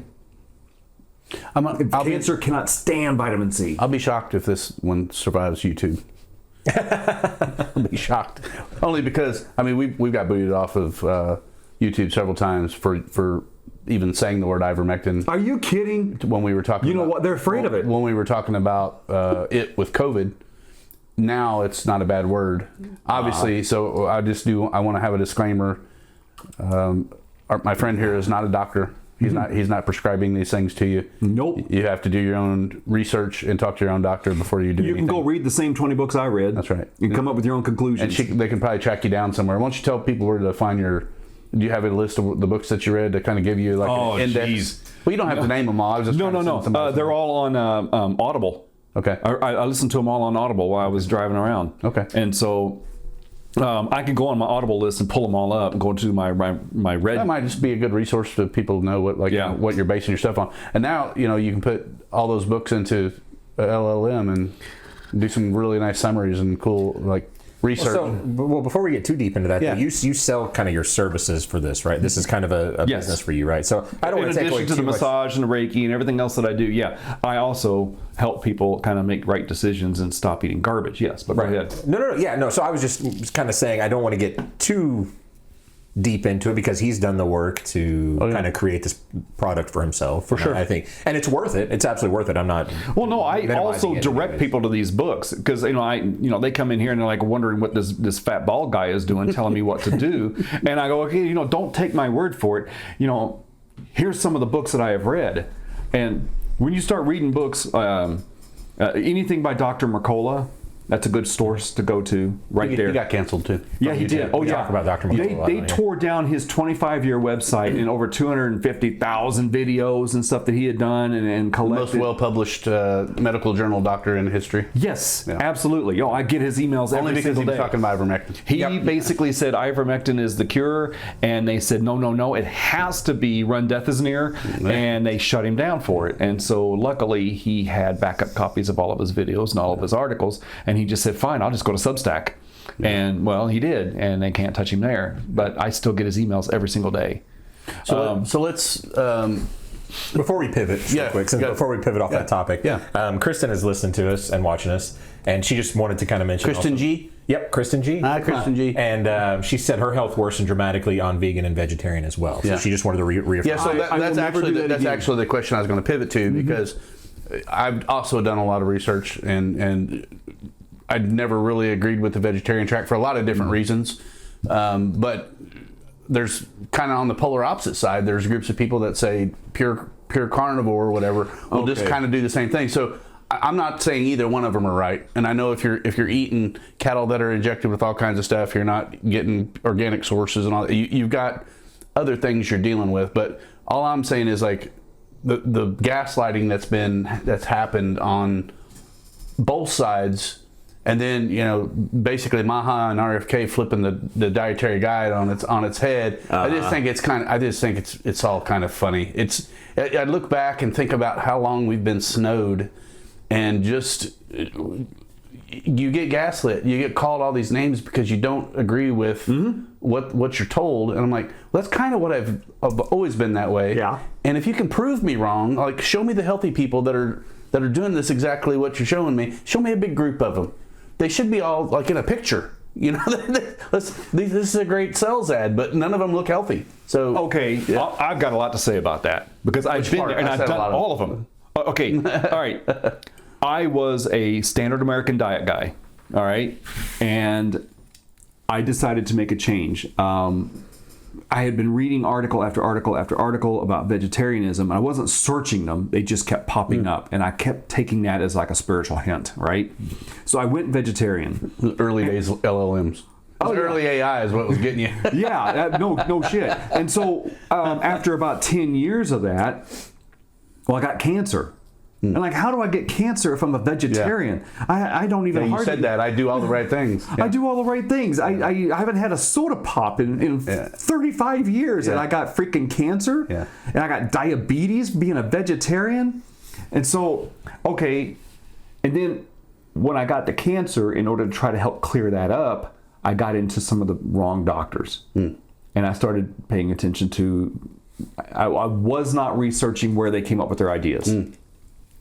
And so I read their books. I read the China Study, and I read the Starch Solution and all that. And these guys were all basically pounding the same drum. Zero fat in your diet will help you lose weight. And it'll help you get healthy. And if you just eat nothing but vegetables all day, you're going to be healthy. And I did it for 3 years. Pissed my wife off because, like, how dare you make me give up cheese? At least if I'm a vegetarian, I can eat cheese. I'm damn kind it. of okay with you dying at this point. I mean, I've been without it. Like, For how dare you, you bastard! So Yeah, cheese, that wouldn't go over my house. I'm sorry. I would be asked to move. yeah, me too. But when I'm looking down the barrel of death, I know. double barrels, I'm like, okay, at this Something's point, gotta change. Something's going to change. I got to do something to make this better. And so I went fully into that camp, and there were a lot of vegan influencers on YouTube that all had these big channels, and there was a lot of people out there producing a lot of videos. And I'm watching every one of them. I'm looking at all these recipes, and I'm making all this food, and we're doing all these things. And I thought everything was going well. And then, let's see, this is 25. In September of 23... So we're in the early stages of 26 right now. Yeah. So, yeah, I don't know what day it is, dude. It's okay. I work till midnight most days. I don't know what day it is, seriously. I was on third shift my whole life. Okay, so a couple of years ago, I went to the doctor for my yearly, and he looked at all my charts, and he goes, yeah, everything's pretty good. It's all great, you know. Well, I read a book on cholesterol and fat. Well, actually, 2 books on fat and a couple books on cholesterol. So there's like 4 or 5 books there. And they all said the same thing. They said, you take your triglycerides, you divide it by HDL. If you're 1-to-1, you're in a good spot. You're great. So if your HDL is 100 and your triglycerides are 100, and you divide that out and it comes out to 1.0, fantastic. If you can get it below that, it's even better. So if your triglycerides are only 80, but your HDL is 100, and you divide that out, you're in a great spot. If you're anything over 2.0, you're looking at a heart attack. You are in a bad place. You've got too much fat in your blood. Triglycerides are made of sugar, not fat, by the way. And your HDL is too low. You want that high. So I took a look, and I went back on my chart. And I went, what I'm doing. I'm curious where I am. Yeah, you take your my chart and you divide that out, and I went, holy shit, I'm 3.0. I'm a freaking vegan. And I'm looking at a heart attack, and I'm a vegan. And I'm gaining weight and getting fatter. How is this happening? All I eat is freaking cucumber all day, you know? How am I getting fat? And like, I don't even eat bread, man. We haven't had bread. This is the point where Dr. Roy would step in. You know, if you went to the Muskogee Indian tribe, they weren't eating cucumbers, right? You know what they were eating, right? Yeah, they were eating deer and they all buffalo. had big... See, everything. You know, what's funny is you saying that, though. According to my chart, 0 to 149 on the triglycerides is normal, and anything normal value for the HDL is greater than 40. So I'm 42 HDL. This was like still low. 9 months ago, and I'm 129 triglycerides. So I would technically be over. I'm like at 3. Yeah, I'm at 3 point something myself. Yeah. Okay, triglycerides are not made of fat. But it says that I'm good, though. Oh, that's the weird thing. That chart says you're good. Yeah. Okay, because your HDL is so low, they don't want to put you on statins. Oh, like you're healthy. You don't need statins. Yeah. By golly. So here I am. I'm looking at these charts, and I'm going, holy shit. My ratio is like 3.0. And I started, okay, that's when I went, okay. I read more books about meat and about all this, and I started getting into some of these guys, like Dr. Sean Baker, the carnivore guy, Anthony Chaffee, and some of these other guys who are promoting carnivore. Now check this out. This is how crazy I am, all right? I went from straight no-fat vegan to full-ass carnivore. And I was eating beef and butter every single damn day. Now, how did that make your trips to the bathroom? Dude, actually, it was all right. Oh, okay, good. Oh, yeah, I was eating enough butter, man. It was a smooth tube. There you go. Yeah, there you go. I was eating butter like crazy, man. And then lubing the luge. Oh, my God. Yeah, exactly, right? And so what happened was I went to full carnivore. And after having, okay, my opinion, this is me talking. My opinion on being keto. I did keto for a while. I lost 30 pounds, and then I started sweating ammonia. Kristen asked about keto or paleo. She asked. Okay. I'll answer that in a moment. Yeah, no, keep going. Okay, Sorry. you remind me of that. Okay, Right. I'll get back to that. Okay, I done keto. I did keto back in 99 or 2000. I lost 30 pounds, but I never added carbs back to my diet. And so I started sweating ammonia. And I had to throw away a whole bunch of clothes because they stunk like ammonia. People would see me at the gym and they would walk around me. And I went, holy cow, something's terribly wrong. And They make deodorant. You know that, right? No. It doesn't matter if it's I'm kidding. You know, I'm messing with you. We haven't laughed much, so I'm just trying to throw some barbs in there. Actually, I haven't worn deodorant in over 10 years. I just don't wear the shit. Okay. Okay, Mr. McConaughey. Yeah. Hey, all right. It'd be a whole lot cooler if you did. Yeah. So, okay. So I started eating carbs, and that went away. So I've done keto. I didn't do paleo. That was a big thing when I was teaching karate full time and trying to do CrossFit and all that stuff. Everybody was doing paleo. The problem with these diets is whether it's full out vegan, which, by the way, the point I was going to make before is the influencers who are like full vegan are all not doing their channels anymore. They've either quit vegan or quit their channels, or they just bombed out of it completely. Some of them have died. there's just certain things you can't get from plants, no matter how diverse your plant intake is. Over on the other side, you've got, I only eat ribeye. You know, I'm going to eat a ribeye every day, and I don't care if it costs me $30. I'm saving money on all the other foods. And all I eat is ribeye and butter and salt. Okay, so you got these two extremes. And in the middle, you've got paleo, you've got keto, you've got all these other things. You've got the Atkins, you've got all these other stuff, right? In the middle is your standard American diet. Pop-Tarts, Oreos, Faygo, Cheez-Its, all that shite, right? So It's not very good, but we can get a lot of it. we could get a whole lot of it real cheap because I could get 5 packages of Oreos for 1 ribeye, right? Yeah, me and Travis have had this conversation a bunch of times. So my opinion is, if you took all the beef from carnivore and you took all the veggies from vegan and you went right straight toward the middle and bypassed the standard American diet, you'd be eating perfectly. The problem with the dietary situation in America is, number one, we sell more diet books than any other country on the planet. And we have the fattest, sickest people anywhere on the planet. That's true. Okay? More cookbooks, more diet books, and more fat, sick people. The problem is, and this is my conclusion, I haven't read this anywhere, but my conclusion is, people are confusing an intervention diet with a lifestyle. Right. Yeah. Carnivore is great. If you've got eczema and you're starting to get into some other autoimmune disorders and you're having problems, your hair's falling out or whatever, and you need to do a drastic intervention. Well, it's basically You go and you eat ribeyes and butter and salt, and that's all you eat. It's an elimination diet. It's exactly what it is. But so you're getting. But so is vegan. Yeah. Well, vegan. There's. But you're not getting the elements that you get out of beef. Beef has creatine and iron and vitamin A and all these kinds of things that you can't get from apples. There's nothing essential in those No. things. Yes. Yeah, and essential. There's no essential carbohydrate. Right. Exactly right. There's no essential carbohydrate. You can live without. Because if you eat enough steak, your body will take the protein and turn it into sugar. It changes. I got 2 things for you.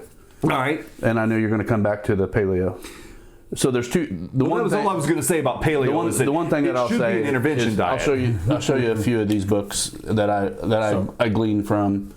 But your health battle and fight, based on the things that I've been trying to research for the last few years, I would suggest the reason I wear these glasses is I know exactly why you're wearing blue light, circadian rhythm. Yes. And so your body basically never was able to heal itself because it was always in a disruption mode. Yes. So I mean, I'm not saying going vegetarian was the way, but what I'm saying is I believe probably your light interference, your lack of circadian rhythm resets, and your being on third melanin shift for 25 years. Yeah, I mean, so it just messes you up. So that's part one.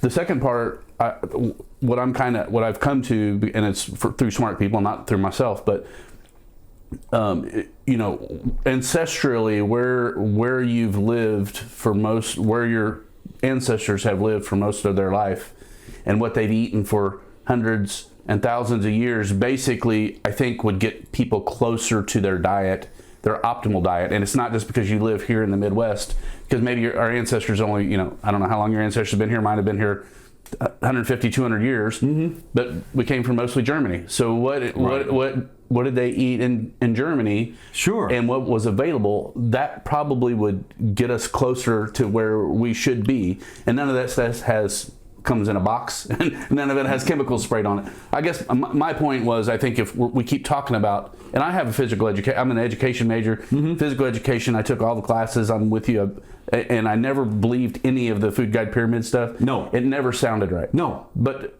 the moral of the story, I guess what I'm getting to, and I want to put it back on you, is like, it seems to me like if you have better light, your body's going to be able to heal better, first and foremost. Secondly, the food should be closer to where your ancestors, like, I like to eat like a shark. If you're in the ocean, you eat like a shark, guess what you're going to eat? You're going to eat fish. If you're near the ocean, if your ancestors are near the ocean, you're probably going to eat a tremendous amount of fish. Yes. And that's, most of us are from coastal areas because that's right. That's where we came to, All right, before I get to that, I'm going to answer her paleo question. Paleo. Okay, paleo was a great idea. Pure meat, berries and whatever a caveman could find. Foraging diet. Foraging diet, okay? The problem with keto, paleo, all these other things is, what was her name? Kristen? Kristen Okay.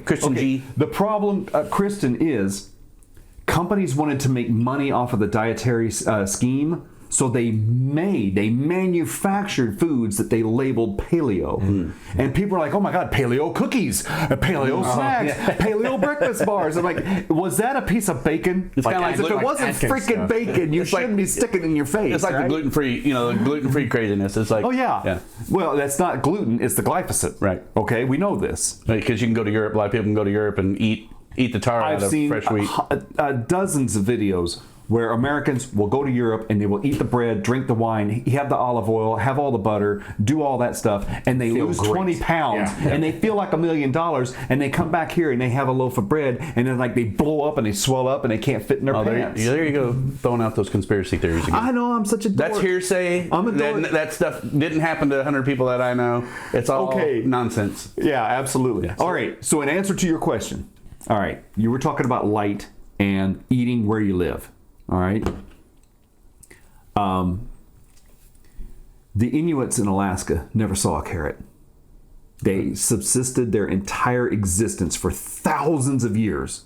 And then I'm talking about the entire area from the Yukon over to Alaska, that whole Inuit section up there.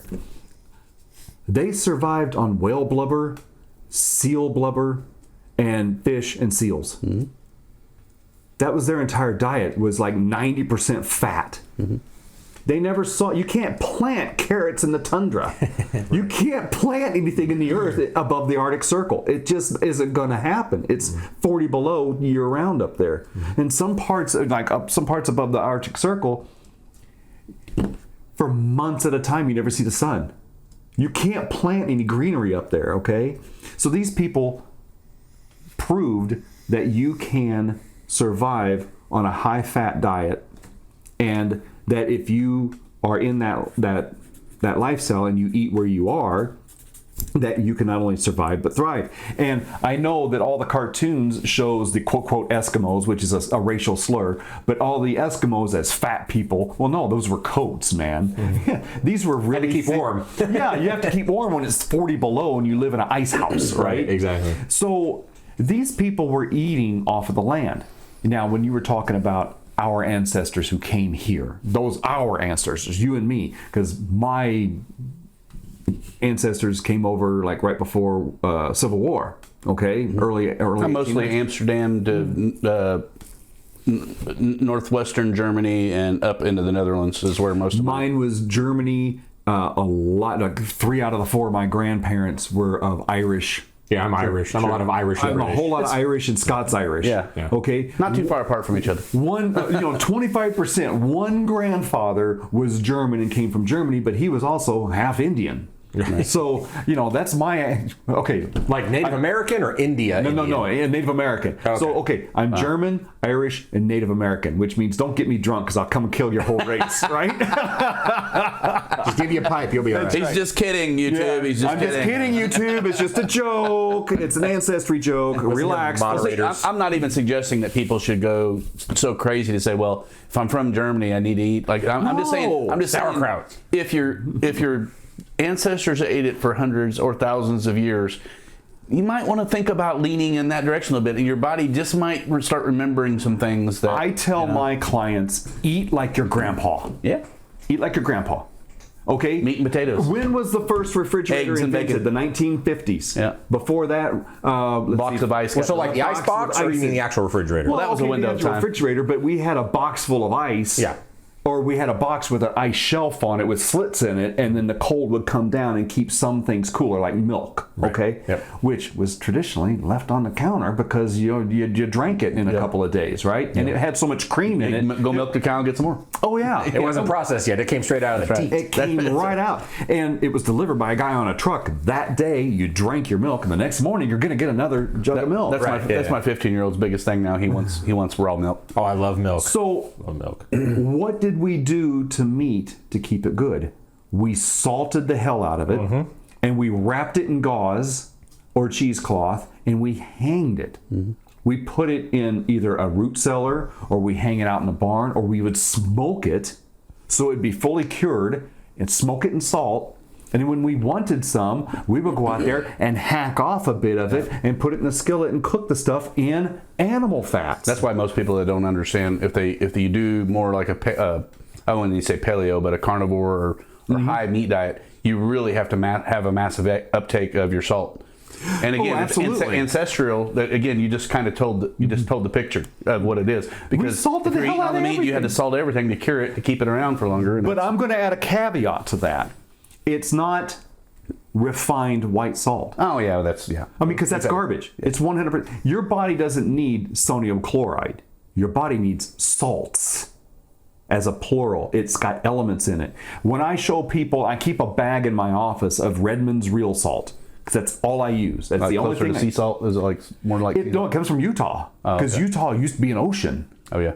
And so they just basically take the trucks and go into the mountain and mine this shit out, and they bring it out. And on their website it says, we don't process it, we don't heat it, we don't wash it, we don't clean it, we don't bleach it, we don't do anything. It comes right from the mountain, and it goes into all these like 4 different grinds, and it goes into the bags.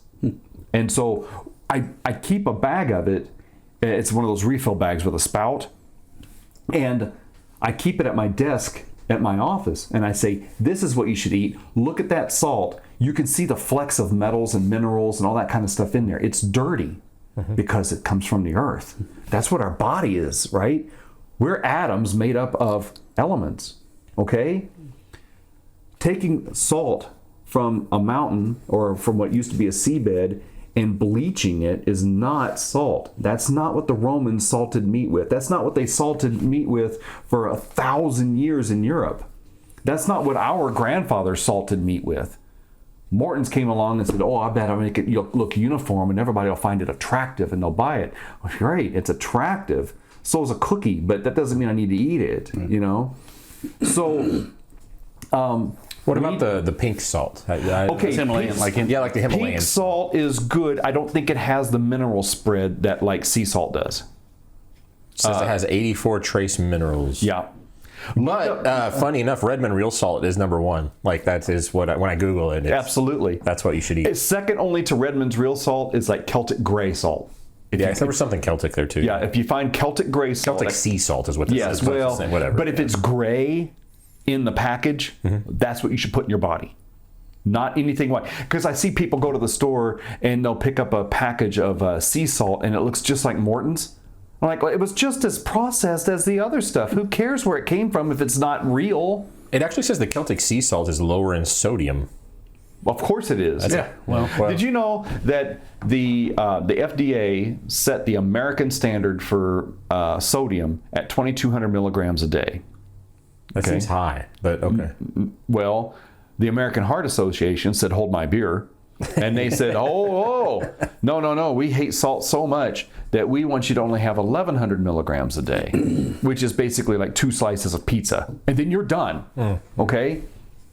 In Europe, it's 6,600 milligrams a day Oh. because they have real salt there. They wouldn't touch Morton's. Okay? Now, well, and we've just been lied to about salt. absolutely. We've been lied to about everything. No, we've been lied to ever since about 1958, and in 1961 we codified it. Thank you, Ansel Eggs are Keys. bad for you, then they're good for you, and they're bad for you. Then they're bad for you, then they're good for Are they you. good for, I mean, are they good for us right now, or are they bad for us? Well, that's the thing. Do you remember when broccoli was bad for you? Like, there's just Yes, things that eggs. yes. Eggs were bad for you. for Yes, a while. absolutely. Anyway, Yeah. So But Bill Gates' factory meat is really good for Bill you. Gates, the guy who wants to deal with population density, Population is the guy control. you want to listen to. We have too many people. Have this meat. Okay, all right. Let's just get the channel just thrown off the air right now. It already is, probably. all Yeah, right. we're done.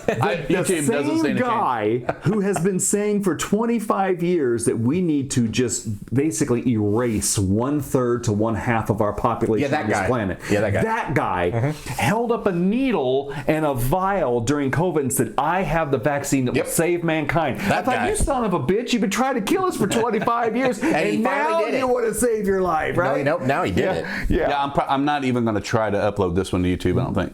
Well, I mean, we're going. We're Well, going live. they'll take it down, but So- I don't think they'll give me a strike if they take it down I don't think they'll strike me. From a live stream. So Matt L he's said a few things here, and he was saying like winners. Former guest Matt L? Yeah, former guest Matt L. He was saying winners eat fatty red meat. He said whole foods minus grains equals healthy, and then he said he has 3,500 milligrams daily of salt. He doesn't say what kind. He says he has 110/70.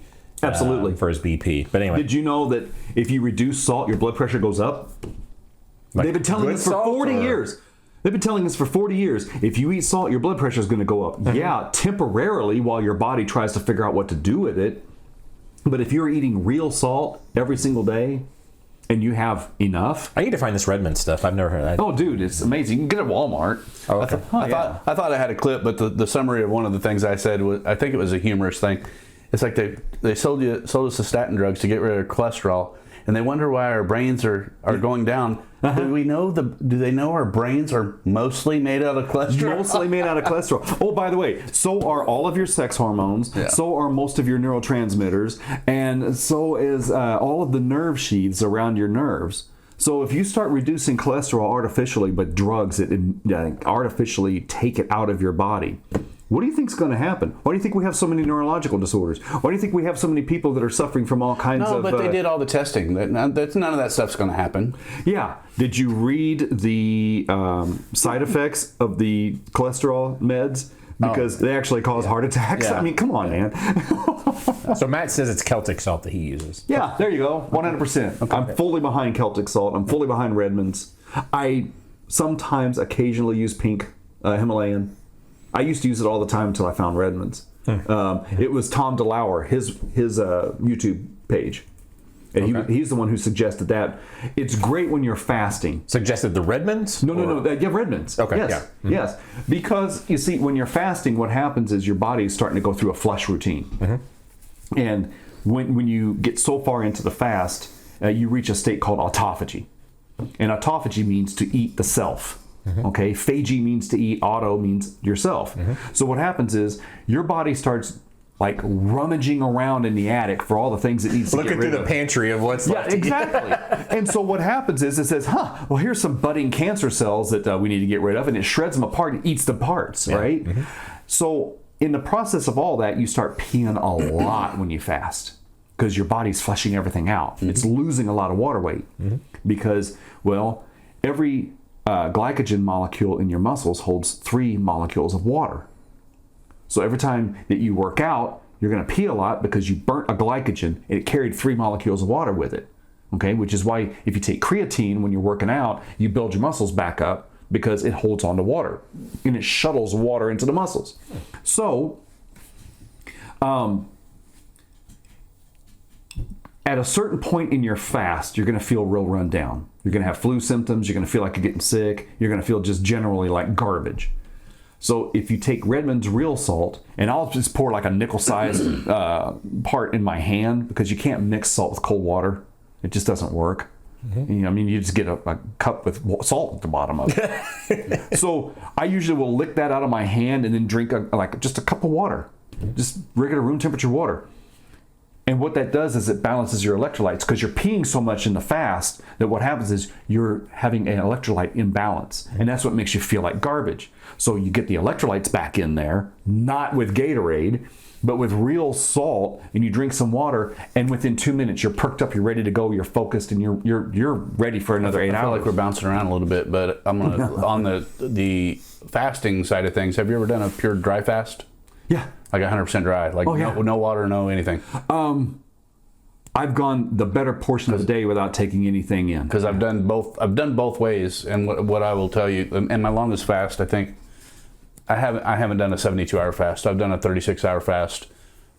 I think I've got over 36, and I felt amazing. Oh, absolutely. But the issue that we have as living in relationships with wives and families is it's not really fun or easy on the family to do that regularly all the time. Because I don't know about most people watching this, but like one of the things, our ritual things is we'll go out to eat. We go do things. We meet up for lunch, and we do. This is part of our routine that we do. And so like I always try to if I can plan a fast, I'll try to do it around hunting season where I'm already going to be isolated and not around for lunch and just be in a tree. But I tell you what, my brain comes so alive after. if I do a 18-hour fast, which is my normal, I feel really good right before I eat. I'll go through a hunger pain in the morning, and I just kind of break through it. And then once I'm through it, I'm like, well, I don't even need to eat dinner right now at this point. You know, I could pass, but I'm kind of a sissy. I do 16 hours. I don't know if I could go 18. I could probably. Well, 16 I eat once a day. 16 8. Oh yeah. I eat lunch and dinner, but I eat one meal a day. And if I eat a second meal, it's like a snack. And so I'll have like what's your first meal? Like lunch-ish or afternoon? Yeah. Oh yeah. Like anywhere between 12 and 4. I go to work at 4. So I'll usually have like one meal and then I just go to work and I just don't eat until. Well, another lie we were told, you got to get up and eat a big breakfast. a hearty breakfast. Yeah. Yeah, that was to sell you cornflakes. Did our ancestors ever wake up and sit around the fire and cook a breakfast? No, they didn't. No, they didn't. They got up and they milked cows and they fed the animals and they took care of things. Maybe had to go hunt for things or fish for things. Or... If you're really bored and you want to have fun, look up Dr. Kellogg and his cornflakes and find out why he invented them. That's a very interesting story. So he was one of those guys that created one of those sanatoriums, and he and his brother were having a fight over who's going to take over the Kellogg empire. So he left his brother, and he started making these sanatoriums where rich people could go and stay healthy and such, and you would go and visit for like a week or two. So his big thing was masturbation. He hated it. So there's black and white videos of him talking about this went to a big rabbit hole. Oh no! We're going down the slope now. So what we're just making sure YouTube will pull the video. That's it. So what happened was you could look on YouTube Kellogg masturbation cornflakes, and what'll happen is I don't think that the right video is going to come up for that. No. Because what he did was he made a television spot in black and white, and he goes, "Here are the signs of the chronic masturbator." And he brought this guy out that had like rings under his eyes, all this listless. He's Harry Paul, yeah, and all that kind of shit. And so he goes, I wonder if we're spiking the search algorithm right now. It's because of him that we still circumcise in America. It's because of him, because he said circumcision will cure that, and he goes, "My Kellogg's cornflakes." If we go down a different, if we want to talk about that, I think circumcision is cleaner.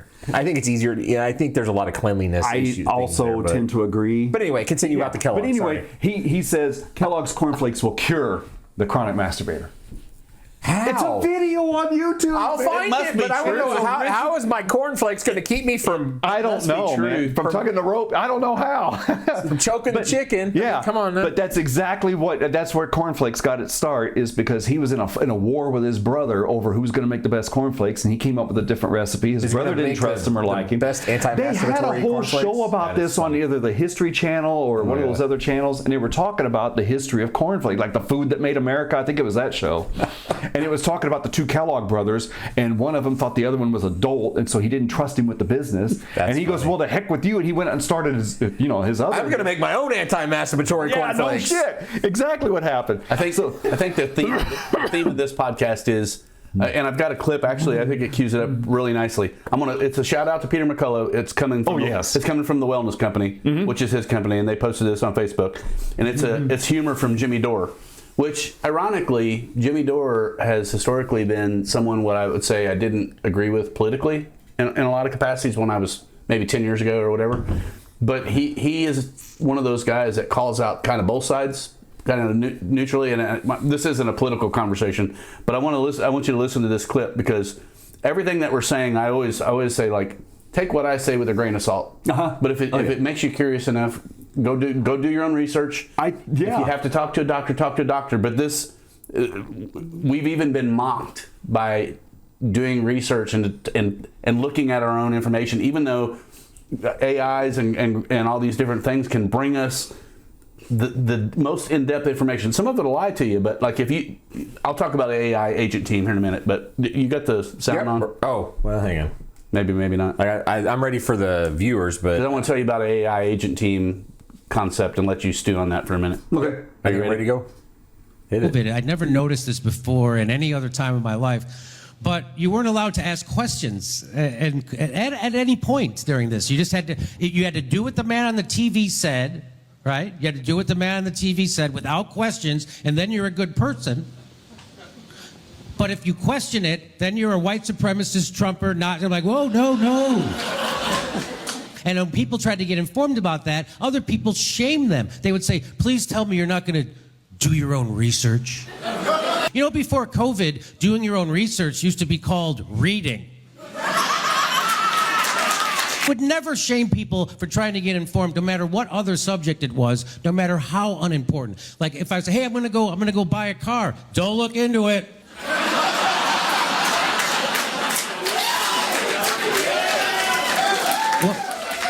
Well, how will I know which car to get? Ask the salesman. He's the expert. What are you, Henry Ford? That was a perfect little, it's a funny little clip. And everybody watch Jimmy Dore. I love him. But that was... You know, it's pretty bad when you got a guy like, the guy whose last name rhymes with Ouchie.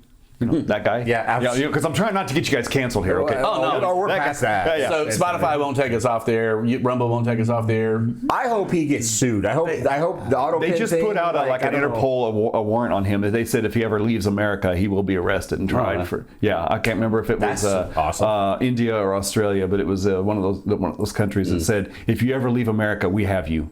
Okay, here's a guy. I will take him. Well, I have a real problem that we still protect him.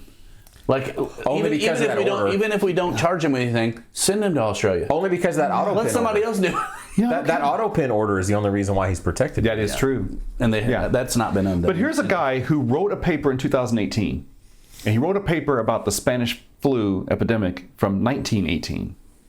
And he said, in his own paper, in his own words, that the use of masks killed more people than the flu itself, because people were breathing in their own exhaust. And I told you earlier, there's 5 ways out of the body, and one of them's the lung. Right.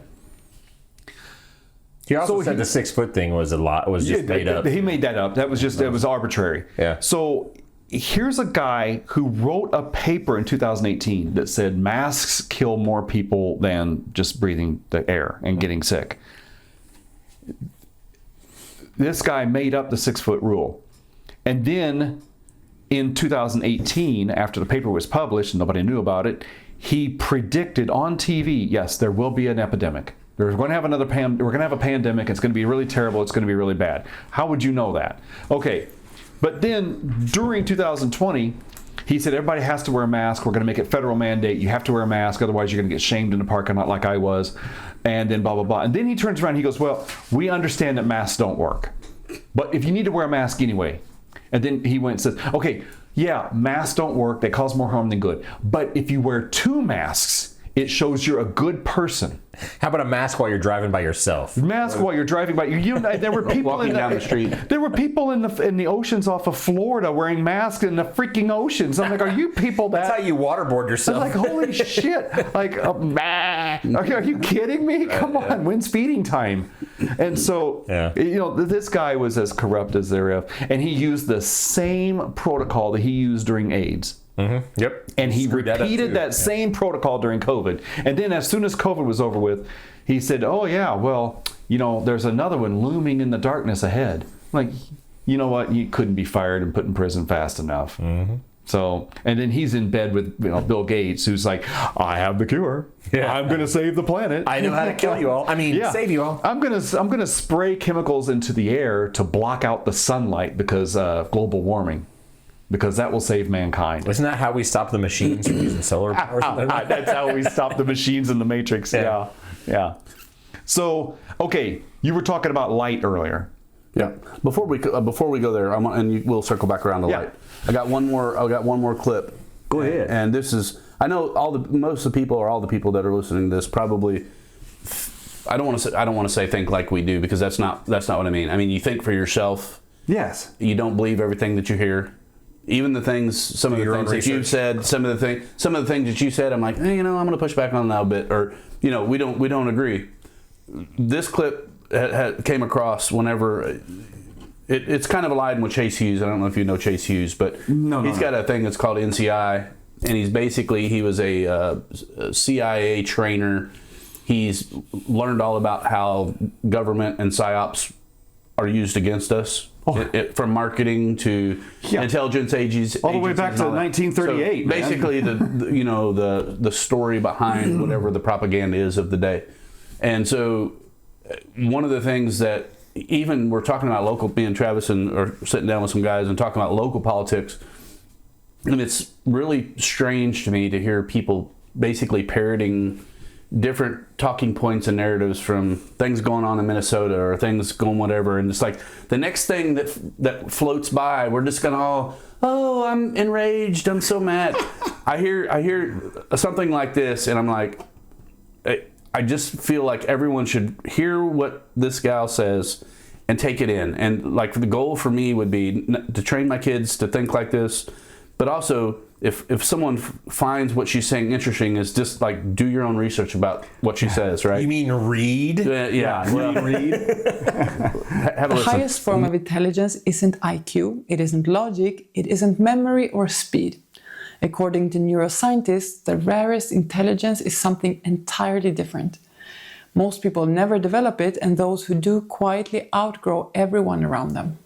The highest form of intelligence is metacognition, the ability to think about your own thinking. Not reacting blindly, not running on autopilot, but observing your mind in real time. It means noticing your thoughts, questioning your reactions, interrupting emotional reflexes, and updating beliefs instead of defending them. Every time you say, wait, why did I react like that? Your brain starts changing. Neuroscientists found that when you observe your own thoughts, a region called the anterior prefrontal cortex activates. This region isn't for action, it isn't for emotion, it's for self-observation. Your brain literally turns its attention inward. Most people run their mental software automatically. Metacognition is different. It's like a computer that can edit its own programs while running. That's why self-aware people evolve so much faster than anyone else. This isn't some kind of mindset's wacko fluff. It's a neuroelectric remodeling. Awareness edits the file system. And most people never develop this because metacognition is extremely uncomfortable. It requires pausing instead of reacting, questioning instead of defending, and watching yourself fail honestly. And your ego hates this. But growth requires it. The highest form of it. Okay. So two things before you answer. One of the best lines from any book that I ever read, I believe, Man's Search for Meaning. And it was the time, the space between a stimulus and response. It gives you the opportunity to respond to whatever that is. Right. The longer you can stretch out the time that you get that action, I'm hacking what it is, but the longer you can spread that out and evaluate what it is and not react, it makes you a more round person. Okay. The second part, round. The second part of it is she didn't say meditation, but for anybody not watching, it had a person out meditating, and this kind of falls back on a lot of the things that you practice, right, in calming the mind and thinking about these things. We haven't talked about that at all, right? So I just feel like I wanted to put a little plug in there before we get off on another rabbit hole that, okay, and then we can get to light. Everything she just talked about is the kind of stuff I've been teaching my clients for 10, 15 years now, which is the gap between stimulus and you either have a reaction or you choose a response. How you do that defines who you are. But everything that she was just talking about is exactly what Marcus Aurelius and Epictetus was talking about in the Stoics. About not getting wound up in your own emotions. About allowing yourself to think about what's really happening. And I go into great detail with this with my clients because the stress response is so powerful and we don't know that it's happening. If you're not paying attention to yourself, you don't understand that you are having a stress response, okay? For instance, our bodies were constructed. We were designed so that way if we're out picking berries as a caveman and a saber-toothed tiger comes around the corner, okay? We have a very well-defined, well-researched, well-documented physiological stress response. Our entire physiology changes with the sight of that threat, okay? Immune system shuts off. Digestion system shuts off. The liver dumps glucose into the bloodstream so that way the muscles can either fight or run or climb a tree or hit with a rock or whatever, okay? All of our systems change drastically when we're in a stress response. Now, as a police officer, we were taught these stress response markers, because if I'm at a traffic stop and I see a dude reach under the seat real quickly and start swinging toward me, oh yeah, I'm on full alert. I'm trying to get my weapon out and I'm trying to get it on target, and I'm focusing at this spot. What's his hand doing, right? And they go over this over and over and over and over again, even whenever we're just doing qualifications on the range and the paper target is moving, okay? They always say, okay, scan and reholster. In other words, take your brain out of that concentrating on where your bullet went and concentrate on what's around you first and then reholster. And so they were training us on how to jump out of that loop, okay? The problem today is everything is stress. Every phone call, you pick up your phone and you go, for crying out loud, no, not this guy, seriously, what? And then all of a sudden you go into that same exact physiological trauma loop as the caveman trying to eat berries. And the saber-toothed tiger comes up. So I tell all my clients, like, if a tiger came into this room right now, your body would do the exact same things as when your mom calls and wants you to go and take her to the store. Mine would be this.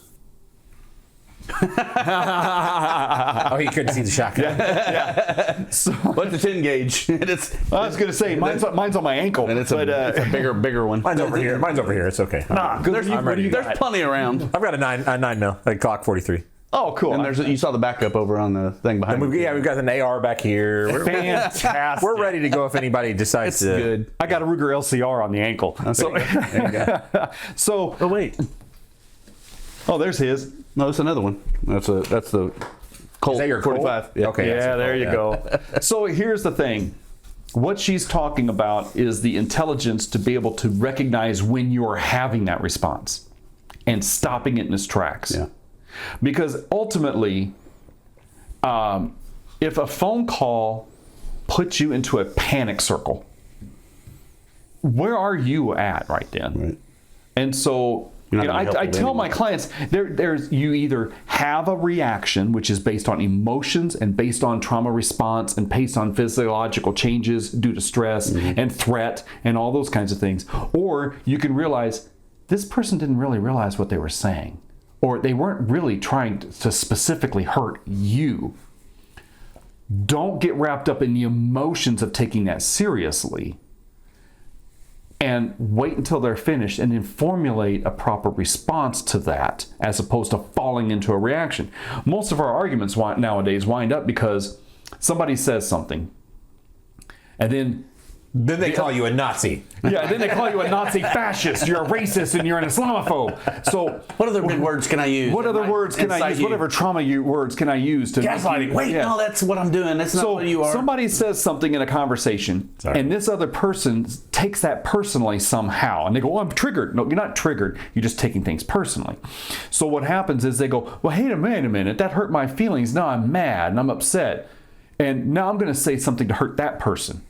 And then they go, "Well, hey, hold on a second. I didn't mean to hurt this guy. I didn't mean to say it. Why is he chomping on my breath? Like, I'm going to step it up. I'm going to insult him back. That hurt my feelings." And then this guy goes, "Well, hey, screw you. That hurt my feelings. I'm going to say this and I'm going to say that." Next thing you know, we're in this cyclone and people start throwing punches because we took stupid stuff personally.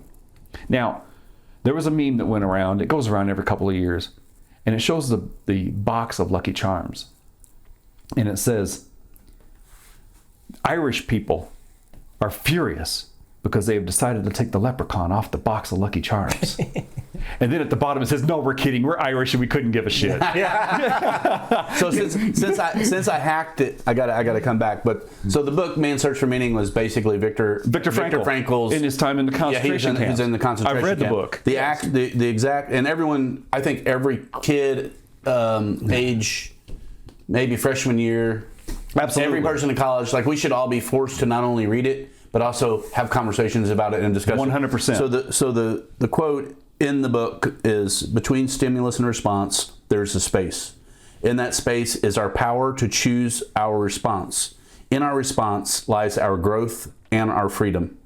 And if you take every situation, and I mean, probably going to where you're reacting as an officer, you don't have that space between time and response. It's really brief. really small. But if you practice that all the other time that you're living your life, then you're not keyed up on being responding to something that affected you earlier in the day or whatever. Your mind is more like, okay, this is actually a threat. The tiger just came in the room. Absolutely, and it's him or me.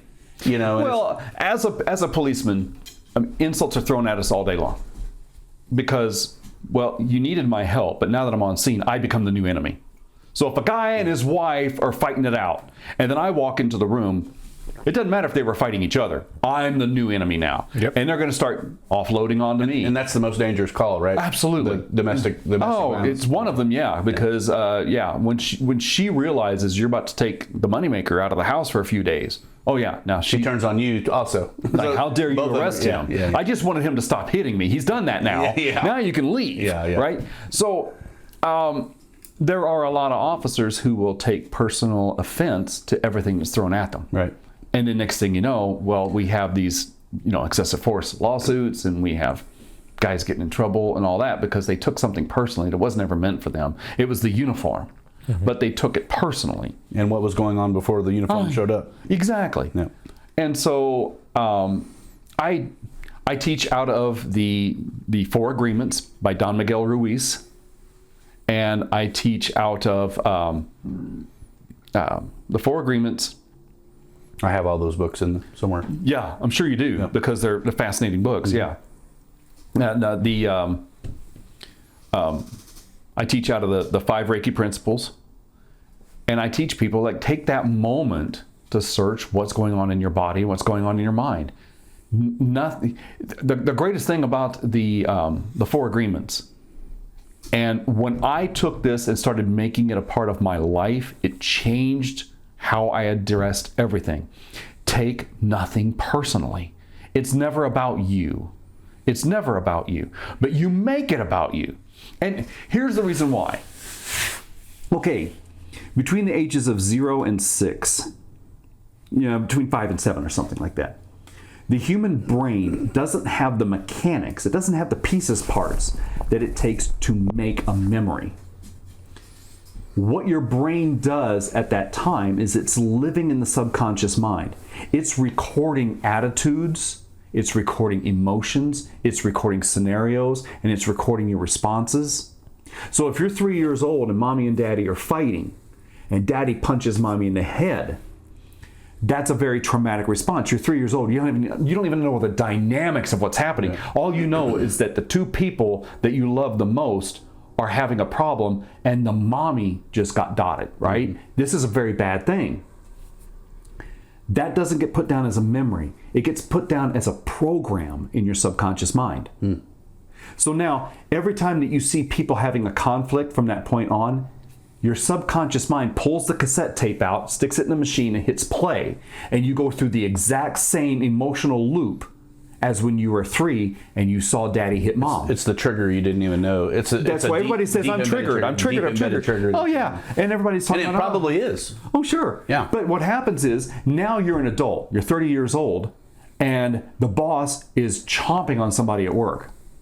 You go through that exact same response, and you have those same emotions and those same feelings as you had when you were 3, and you had no idea what the dynamic was, or what the fight was over, or why it was happening. All you know is that the dad hit the mom. Oh my God. And so now the boss is chomping on somebody saying, hey, you're fired, blah, blah, blah. And you have the same response because your subconscious mind recorded it as a program. And so if we take that moment between the stimulus and our response, and we realize, okay, this is nothing about me. This is not a saber-toothed tiger. And this is not something that I've seen before. I'm resolving this situation. We can then take that moment where we can choose a response and not fall into a reaction. That gives us ultimate control and power over our lives and our interactions and our own psyche and subconscious. This may sound like it's too big of a statement.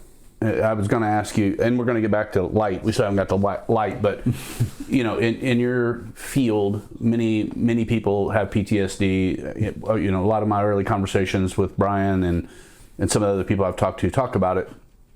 And then living through kind of the last 10 years of whatever political propaganda stuff we've been dealing with, take that to our kids, what they dealt with COVID and masks and paranoia and fear. You're going to kill grandma. You're going to do this if you do that. I mean, if your neighbors have people over, you need to call the cops on them. Yeah. So I guess we're all. I don't want to say we're all triggered. I mean, we've all been dealt a lot, and there's going to be guys that just say, "Well, suck it up. That's the way it is," and I don't necessarily disagree with that in theory. The problem that you have was what you just said. It's not a problem what you said. That anchoring of the feelings, and that you couldn't say how this stuff around you was making you feel. We got censored. We got shut down. You can't talk about that. You're a bad person if you don't agree with whatever. So you're basically, our only outlet to let stupid things out of our head is to say stupid things, and have people around us saying, you know, that was pretty stupid, and here's why. And you can say, yeah, that was kind of stupid, or no, I don't really agree because this other thing, and then you work those things out, and you can get a release valve. Right. And we've been now put into a grinder where we're told we can't platform Nick Fuentes because he said something that offended a few people. Yeah. Or, you know, there's so many gaslighting mechanisms that are used against us that we can't even have what used to be just a rational, logical conversation. No, we don't have those. I don't know where the question is in there. We need some kind of mass healing event going on. Like, I don't know how we get less fractured, because it seems like we're fracturing at higher levels. Maybe that's just me, the kind of videos that I see. And I know it is. Like, I could go meditate and hang out in the woods for 3 days. I'm like, everything's cool. I left my phone at home. Because you're away from all that. Everything's fine.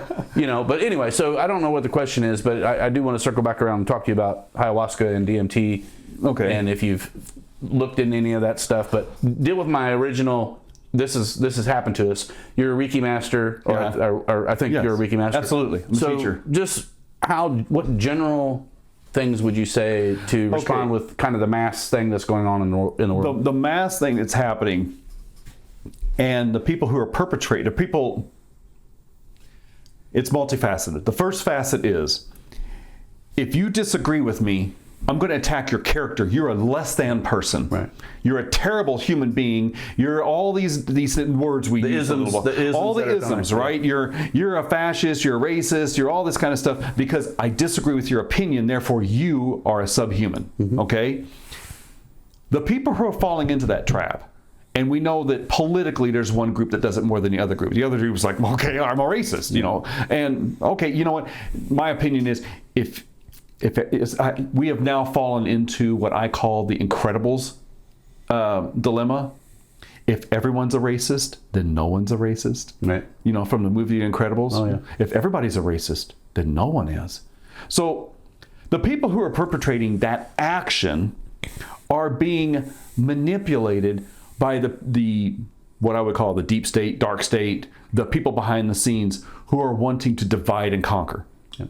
The same exact stuff that they used to do in Roman times. So they're either playing along for their own benefit, or they just don't know that they don't know that they're being manipulated. Well, I think politicians do know that they're sharing manipulative things.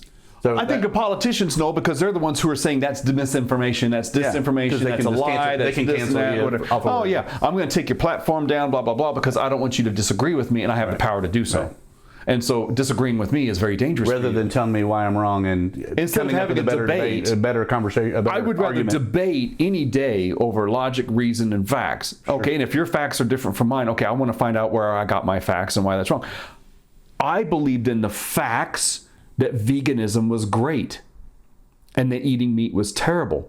And I learned better. That shirt up there said I was wrong. You could wear that. No, I can't because I believe those what I thought was facts. Sure. I read these books, and these doctors who know more than me said this is a great thing to do, and here are the reasons why. Right. And when I realized that I was becoming unhealthy doing that, I went back to the other side.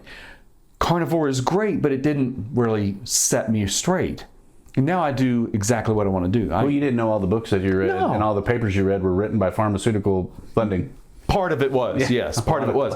But the people behind the scenes that are creating all these little stories for us, do that so that we will fight amongst each other. Right. Because just like, Nero fiddled while Rome burned. Right. He wanted to make a better neighborhood out of a slum. And so he set the thing on fire and then danced while it burnt and all these people died over the because ashes. all the rich people, friends of mine, are going to come down here and buy up this land and we're going to turn it into a golden metropolis, right? Well, as long as you got people going to the Colosseum and watching gladiators fight and watching Christians get thrown to the lions and you keep eating your weekly bread, you're happy, you're docile, and you know that the government will take care of you. And I think that's where we are right now, is that people are thoroughly convinced that the government is the solution to every problem, whereas Reagan said it's the problem to every solution. Right. And I think we're being manipulated into believing that if I disagree with you, I have to hate you. And that's where we're wrong. I disagree with a lot of people. I don't hate them. One of the core tenets I keep coming back, because me and Travis talk about education and education reform and what it's not doing, what it needs to do, especially in these crazy times with AI and rapid advancement and all that stuff, is we lost the ability, because we had it pulled out of us, the actual art of debate. The actual art of there is no debate anymore. Taking two sides of something highly sensitive, very polarizing, and being able to argue both sides with the intent of, this is an exercise that's going to make me a stronger person. It's not personal. It's anytime something comes up, I need to be able to look at it from both sides, and I need to be able to respond accordingly. And I feel like I asked you the question, like, what do you think we can do to heal society? For me, I go back to, like, we need to bring back an education system that teaches kids critical thinking skills, critical thinking, like debate over everything. Like, we need to debate what a racist is. Absolutely. It shouldn't be on somebody to be able to say, this is what a racist is. You have to agree with everyone else.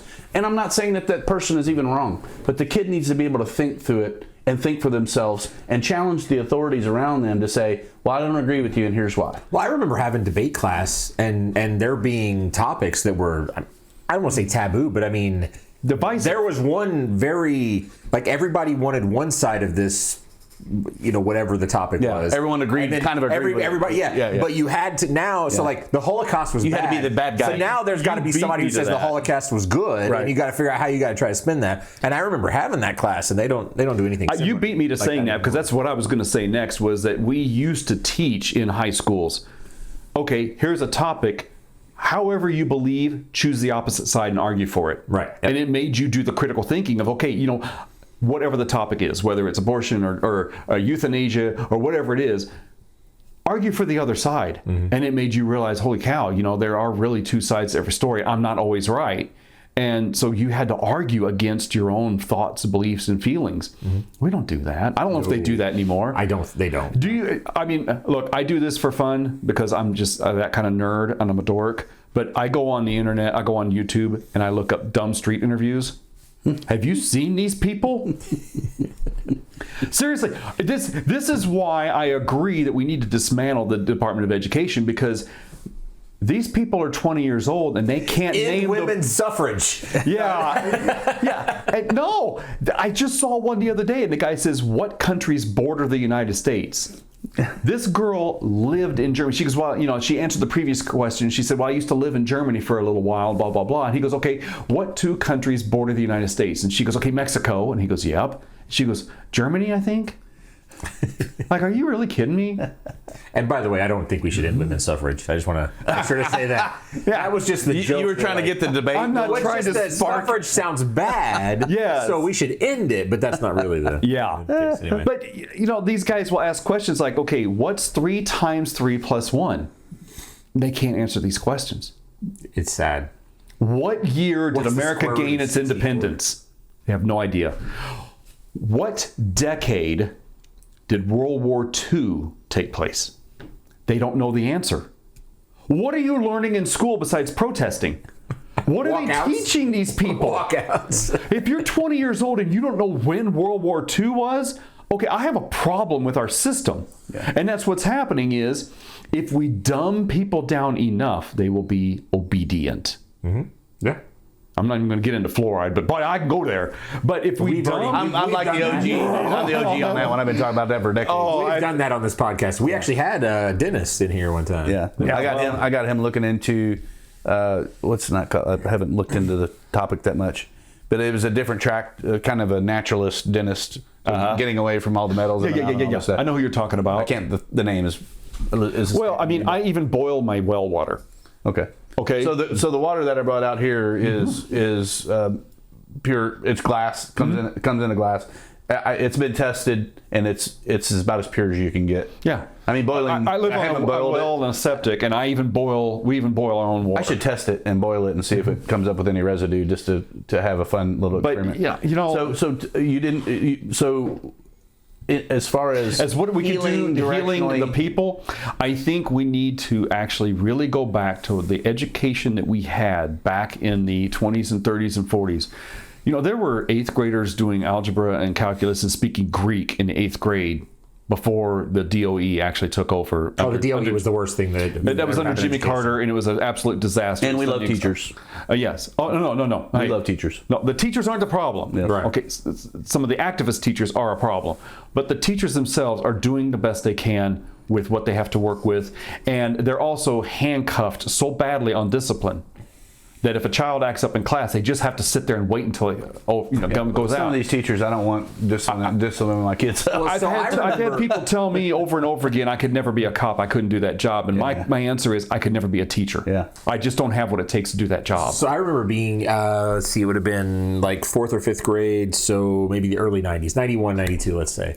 And we had... pup. Yeah, I am, yeah. People say you're as old as you feel. I think I'm about 85. I'm really, really good at being 25 years old. Depending on the conversation we've had on podcasts. Then. Yeah. But no, I remember being in the 5th grade and us having a young lady who was very autistic, and she had some issues, and she would...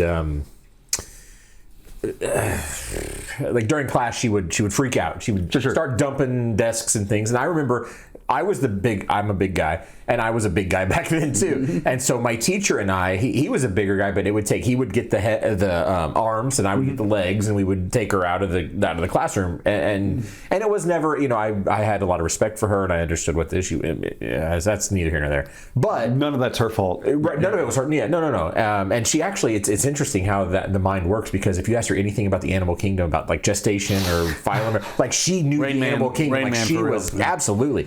But anyway, but nowadays you can't do that. Like you cannot. She will stay there. Every other child will now leave. Yeah. My daughter did 1 year in public schooling, and then it was the worst. We year of our homeschooled the lives. whole way.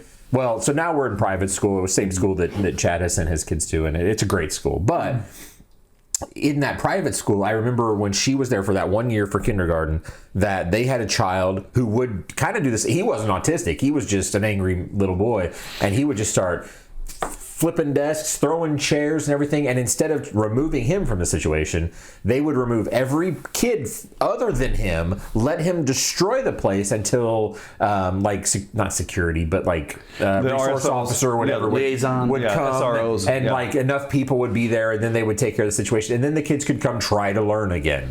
Like I don't understand. How do you do that whenever you've got half the students in the room that have these kinds of neurological dysfunctions, and they're all throwing fits, and they're all doing this thing? Like, okay, is it any wonder that our kids are graduating high school and they can't read? So I learned recently, so funny enough, and Chad was there when I was really surprised, but the average, did he say reading level or education level in Evansville was 5th grade? Was that reading or education? Well, most anything that you put out, you need to write it at a 3rd grade level. Yeah. Well, I think what we were talking about to that trucker, guy was 5th grade, I believe. Like anything that is written for like truckers to read, they said nothing above an 8th grade level. So, because 80% of the truckers in America are not of American origin. Yeah. Well, I think we talked about that too, where they would find like a Dr. Seuss page, and if they can't read that, then they would get their license revoked. I don't know how we take breaks around here, but I'm going to have to go around the hall and take a little bit of a moment. Don't do it in the hall. The bathroom's right there. Yeah. Well, we're live. That's a good we're one. live, and it's That's good. We can round up. We can round off if you want. We're gonna have to stop it because I can't really cut the live. Yeah, No, we can keep going. Let me just step out here for a second. You didn't stop the live, did you? Well, no, I didn't stop live. No, we're still going. We can chat about. But so like, so I believe it was either the reading level or the education level was around 5th grade in this, in the Evansville area. I can't remember which it was, but well, yeah, I don't. wrong seat. I should mute him. Let's. I forgot to hear that. He was wearing his microphone, That's funny. and that's just a little humor for the channel, I guess. He was just in there pouring water. I'm sure. Yeah, that's all we're doing. We're just a hose in the sink. He doesn't have a video on him. He's still going. I don't know which microphone he's wearing, so that's my fault. But that's funny. It is what it is. Wow, he did have to go.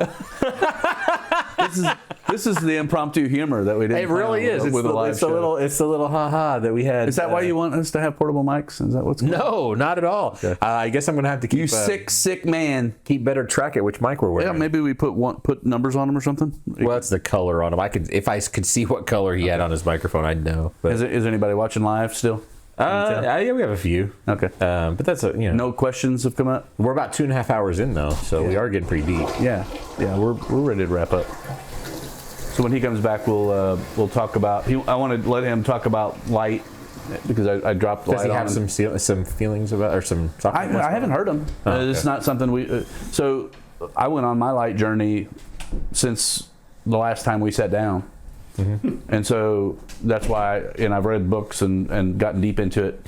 So we didn't tell you, but your mic was on the entire time. I was just going to say, I didn't think about it till I was about midstream, and I thought, I bet they didn't kill my mic. Yeah, no, I didn't know which one you're wearing, and I couldn't. I didn't know which one to mute. So all right, well, there's an interesting part of the show. Yeah, So we were just in here getting a laugh on you. Good job. Yeah. At my age, it's still a pretty good strong stream. So that's right. I heard it was nice. Are there any prostate doctors on right now? Yeah, I'm telling you. You're good right now. Yeah, no, I'm healthy as a horse. Absolutely. So we're about 2.5 hours in, so we're kind of like. Oh, we actually had Matt is still listening. He goes, impressive stream. Thank you, Matt. Thanks, That's Matt. awesome. That's awesome. Yeah, it's healthy. Absolutely. Next time he's on the pod, we'll make sure that the mic's on him. His mic's active. The mic is on. We'll do an A/B test between him and we. I didn't even think about it until I was in there. It's like, holy cow, they're going to hear me and the toilet flushing and the sink and everything. I hope you shut the mic off, but you didn't. No, I didn't. So since the last we time, needed some humor, so it's been dark. Since the last time we sat down, I learned all about your journey, and I know you're always trying to learn the new thing that you think is going to help people the most to bring healing in all capacities.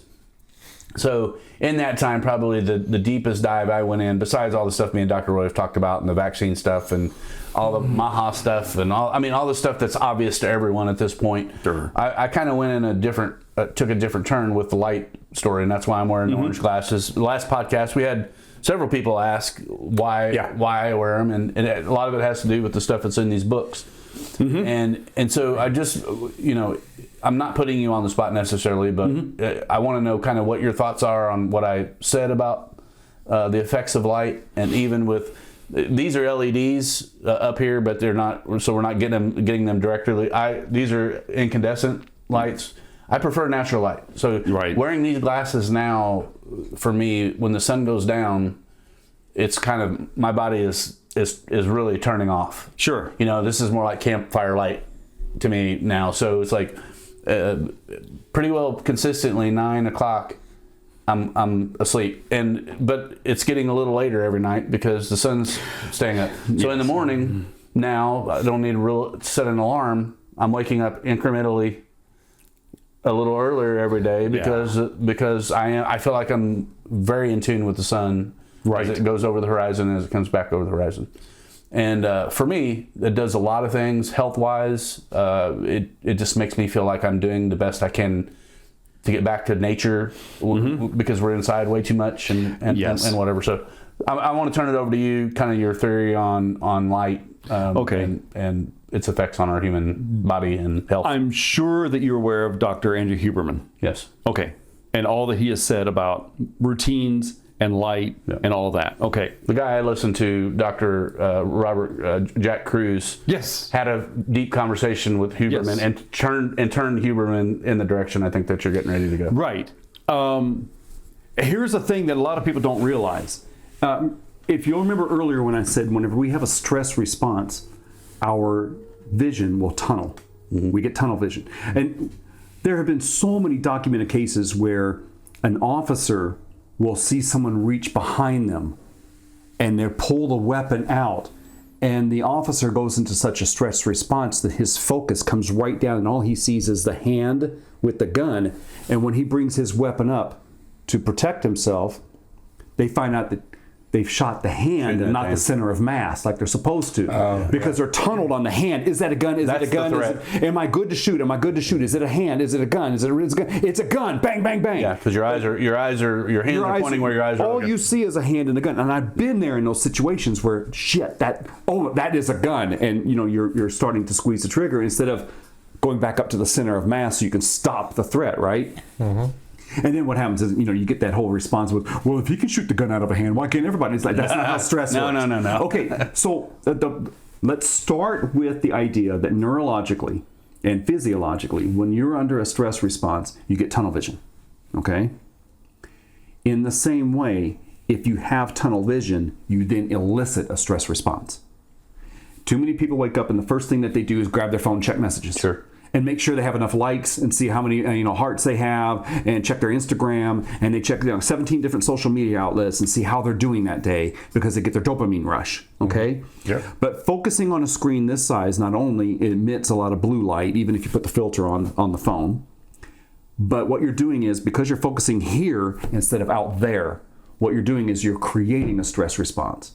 Now, Andrew Huberman says, and I've been watching a lot of videos of other people who are repeating his protocol, is that if you get up in the morning and the first thing you do is tunnel vision, your cortisol, which is already going up because you're now trying to wake, you're going from being asleep to being awake, your body dumps cortisol. It tells your liver to dump sugar, and your sugar's going to go up. It's called the dawn phenomenon. Anyone who's got diabetes has ever heard of the dawn phenomenon. It's all because of the cortisol that's being released from the adrenal glands because you're trying to wake up. So cortisol will spike, your sugar will spike up with it, insulin will then spike. You're actually in a fat storage state at that time, and you're in a stress response at that time because you're trying to wake up. If you tunnel vision and then eat a big sugary coffee or have a piece of bread, or you eat a bowl of cereal right after that, Pop-Tarts, okay? With all the blueberries. What happens is your cortisol spikes up even higher. Your sugar will spike up even higher. Your insulin spikes up even higher. You're in a fat storage mode, and you're creating a stress response. So that short spike that's supposed to go up and down with cortisol comes up and it goes down over time. Whenever you add caffeine from coffee to that, it goes up even higher and it spikes down slowly over time. If you add sugary breakfast food and Pop-Tarts and Lucky Charms and all that shite, it goes up higher and it comes down slowly over time. Cortisol in the morning is supposed to go up and down and then be level the rest of the day. Now, we create cortisol every time that we take a phone call and we think it's a tiger. But as far as the light goes, when we're focusing on this small, bright light, we're causing all kinds of neurological problems to happen in the body. We're causing physiological changes. Now, Huberman says, and all these, I just saw like in the last 4 or 5 days, about 6 videos from all You're going to see a lot more now. Your phone knows you've been talking about it. Oh, yeah. And so, absolutely. We're talking about light and the dawn phenomenon of cortisol in the AM. So it'll all show up tomorrow. Yeah. So what they are suggesting is, because overnight, simply because of your breath and because of the sweat and because lymph is a way for things to come out of the body, you're doing a lot of cleaning overnight, you're doing a lot of processing overnight, you're trying to get rid of things overnight, you sweat overnight. So one video said that you can lose up to 1 liter of water overnight just because of sweat, because of the lymph coming out of your 3 ports, which is your armpits and your crotch, It's why we get up and we're so sticky and all that. It's because we've got lymph coming out of those 3 ports. We're sweating all night. That's why we have to keep turning our pillow over. If you get up and go to the kitchen and get some real salt and some water and put that in our gut first, it will balance the electrolytes and rehydrate us. Now our body is ready to function. If we then go outside and stare outside for 5 minutes. Now they said 10 to 15, but if you can only do it for 5 minutes, just go outside. I usually have my wife will make a green tea, and she'll put like some, collagen and creatine and all that kind of stuff in it. So it's got all the stuff in there I need. So I'll grab my tea and I'll go outside on the front porch and I'll just watch traffic. Now Huberman and all the people who've been purporting his particular frame of mind have said that if you go outside and you're looking out at the horizon, it opens your vision and it diminishes the stress response. The light also hitting your eyes diminishes that stress response. And so being outside in the light, one girl at the video I just saw this morning, she said she will try to go out there and either wear like a sports bra or a crop top or something so she can get sunlight on her belly or on her arms or whatever, no matter what. I like to sun my perineum, Yeah, do that butthole surfing, butthole sun tanning. Yeah, absolutely. And so, it's the idea of looking out at the horizon. It does something physiologically, psychologically, and neurologically to our bodies that helps us to start functioning in the morning without loading up on sugary coffee. Okay? And then they said either pick something up or walk for 10 minutes. So if all you do is sit and just walk quietly and then take a sip of tea every once in a while and just walk for 10 minutes in place, if you can go around the block, go around the block. If you're just in your living room because it's 12 degrees, walk in place in your living room. And because I'm weird, take off your shoes and be on the earth. Absolutely. I got a grounding mat below me. I should have offered you one. There's one over there to your left. Oh, yeah. You could have taken your shoes. I think over there. I actually, really, when I'm at home, it drives my wife crazy because her feet are always cold. And she goes, how can you stand not wearing shoes? Like, I hate wearing shoes. The only shoes I wear are these barefoot shoes. Oh, yeah. And I pull the insoles out of them. Oh, yeah. Because I want to be as close to the earth. Is there like a copper connection that brings the earth? It's basically tires for toes is what it is. Okay. Tires for toes. That sounds like some program somewhere. Yeah, I came up with that myself. It's tires for toes. The trades for tomorrow, 100 guys who care. But when I'm at home, I never wear shoes. If I'm going outside or whatever, I never wear shoes. If I can get away with it, I'll wear slides everywhere. Because I just don't like to wear shoes if I don't have to. If I could step on a broken crack pipe, that'd be great. That'd be great. So the other thing that he was talking about is waiting 90 minutes before you have your coffee. Now, for some people, that's not possible because they wake up 12 minutes before they have to leave to go to work, and they're shoving toast and Pop-Tarts and Cheez-Its in their face. The shower.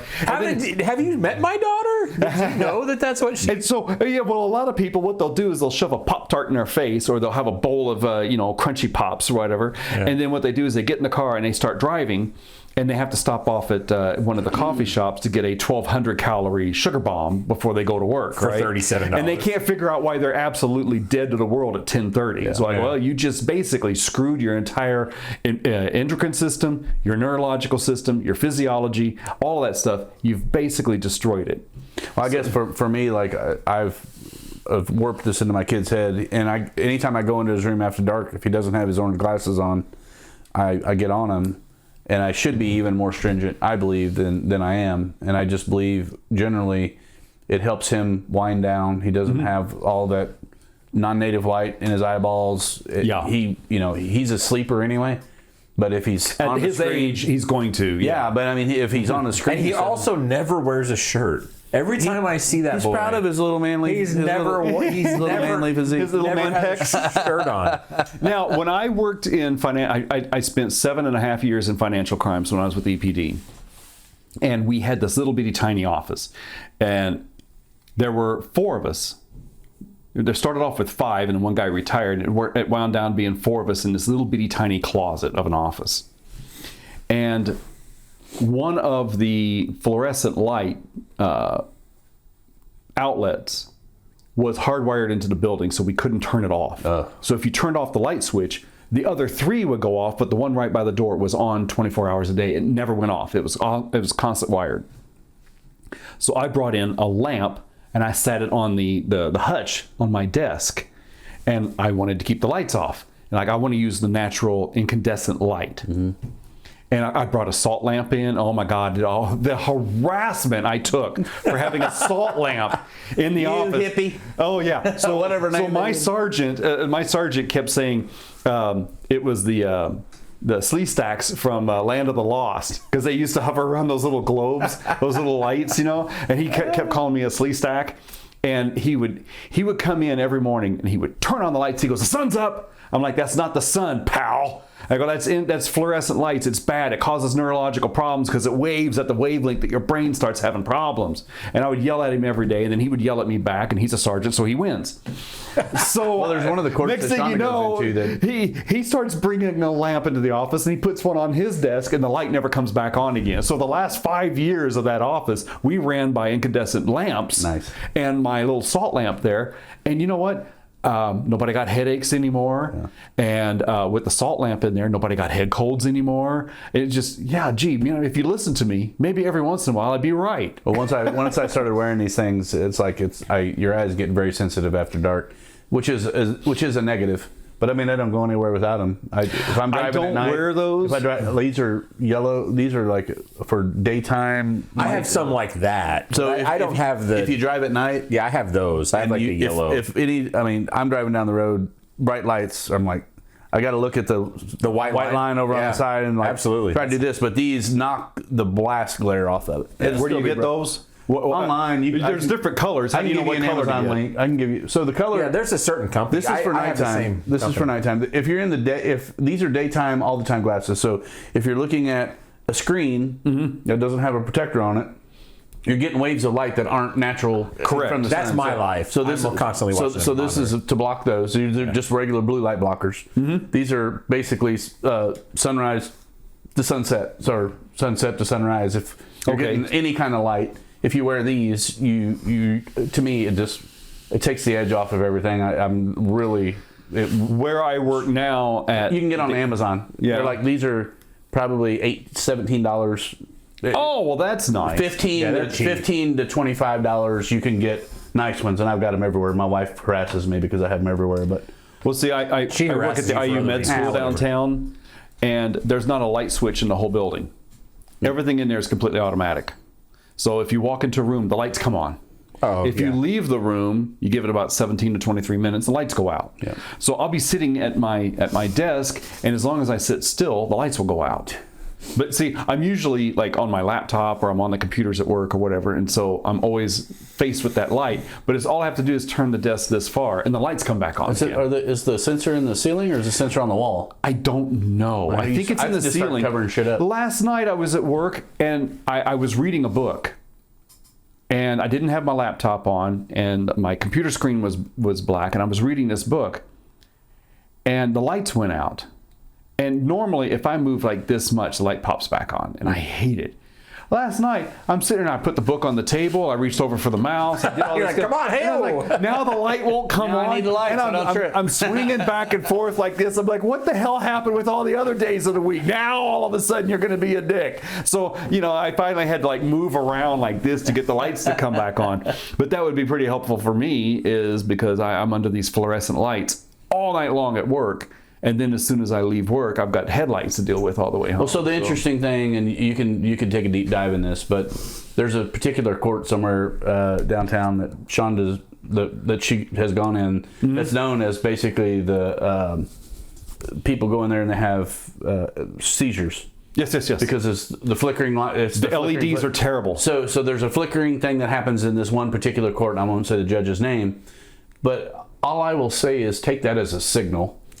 And yes, maybe these lights are a little worse than the others, but the other ones are still flickering. It's still giving that same thing. You just can't see it. It's giving that effect. That was part of the impetus how I won the argument with my sergeant, is because they came in about 2 years after we moved into that little bitty closet, and in order to save money, the city replaced all the lights in all the entire Civic Center, and they replaced them all with LED tubes. And well, they vibrate or they pulse at that particular, and everybody was getting headaches. Frequency, yeah. Oh yeah, it's a frequency, and it affects the brain, and they still won't change it because, well, it's better than They're saving money. They're saving money on incandescents. Yeah. And so what happened was he was getting headaches every day, and I said, it's because of these damn lights. If you'll listen to me and put a lamp in here, well, next thing you know, the lights are off all day, and we've got lamps in there now. The headaches And the headaches just suddenly went away. But don't listen to me. I don't know anything. I'm just some fat cop from Indiana, you know. So, yeah. You know, there's other things that also affect human activity and behavior. One is the Schumann resonance. If you don't know anything about that, look it up. Is that like the brown note? No, I'm kidding. No, I know the brown note. Actually, I happen to be I'm a 7th degree black belt in pressure point fighting. Oh, okay. And there's not the Nang Shim. It's there's a pressure point that will cause that to happen. Oh yeah. And I will tell you that yeah, it works. It's a successful one. It's successful. It's a good one. No, it will cause evacuation. It's not just a rumor. This is a really fact. If you manipulate that pressure point, you will have a very bad day. So anyway, it works 50% of the time, all the time. Oh my God, 60% of the time it works every time. I love that quote. Oh, my son and I are on that all the time. 60% of the time it works 100% of the time. Every time. Okay, so the Schumann resonance is the actual real vibration of the Earth, and they measure it by driving rods into the Earth, and then they measure the frequency that comes off of it. It actually has a hum. Jesse Cosby talked about this on our podcast. And so some people say if you go and if you sit on the ground with your back up against a tree, you can actually feel it because the trees are embedded into the earth with the roots, and you can feel that hum. Now, the Schumann resonance is supposed to be 7.83 hertz. Okay, that's 7.83 cycles per second on a sine wave. 7 times 0.83 per second. Today's readings, I didn't get today's readings, but it is a huge spike. It has been riding around 35 hertz for a long time, and every once in a while it'll jump up to 100 hertz. You know what that does to everybody who's like on this planet? Whenever you have the hum of the earth spiking up 10 times what it's supposed to be, it causes all kinds of disruption, behavioral problems, mental. Is that like full moon situation? Yes. Well, think about it now. If the full moon is strong enough to cause high tide and low tide, it can move an ocean. Okay? That's not little. It's not little. This is not just an insignificant amount of energy. The moon can actually move the ocean. And our bodies are 70% water. It's true. Now, I can tell you this. You ask any first responder, whether they're police, fire, ambulance, or ER, you ask them if they enjoy the full moon. They will tell you they hate the full moon. They actually loathe. I used to mark it in my calendars when I was working on the streets that I knew when the full moon would happen. And the worst day in law enforcement is when the full moon would happen on a Friday when the welfare checks came out. Because everybody was up on edge and they just got a whole lot of free money, and it was Jack Daniels and cocaine as far as the eye can see.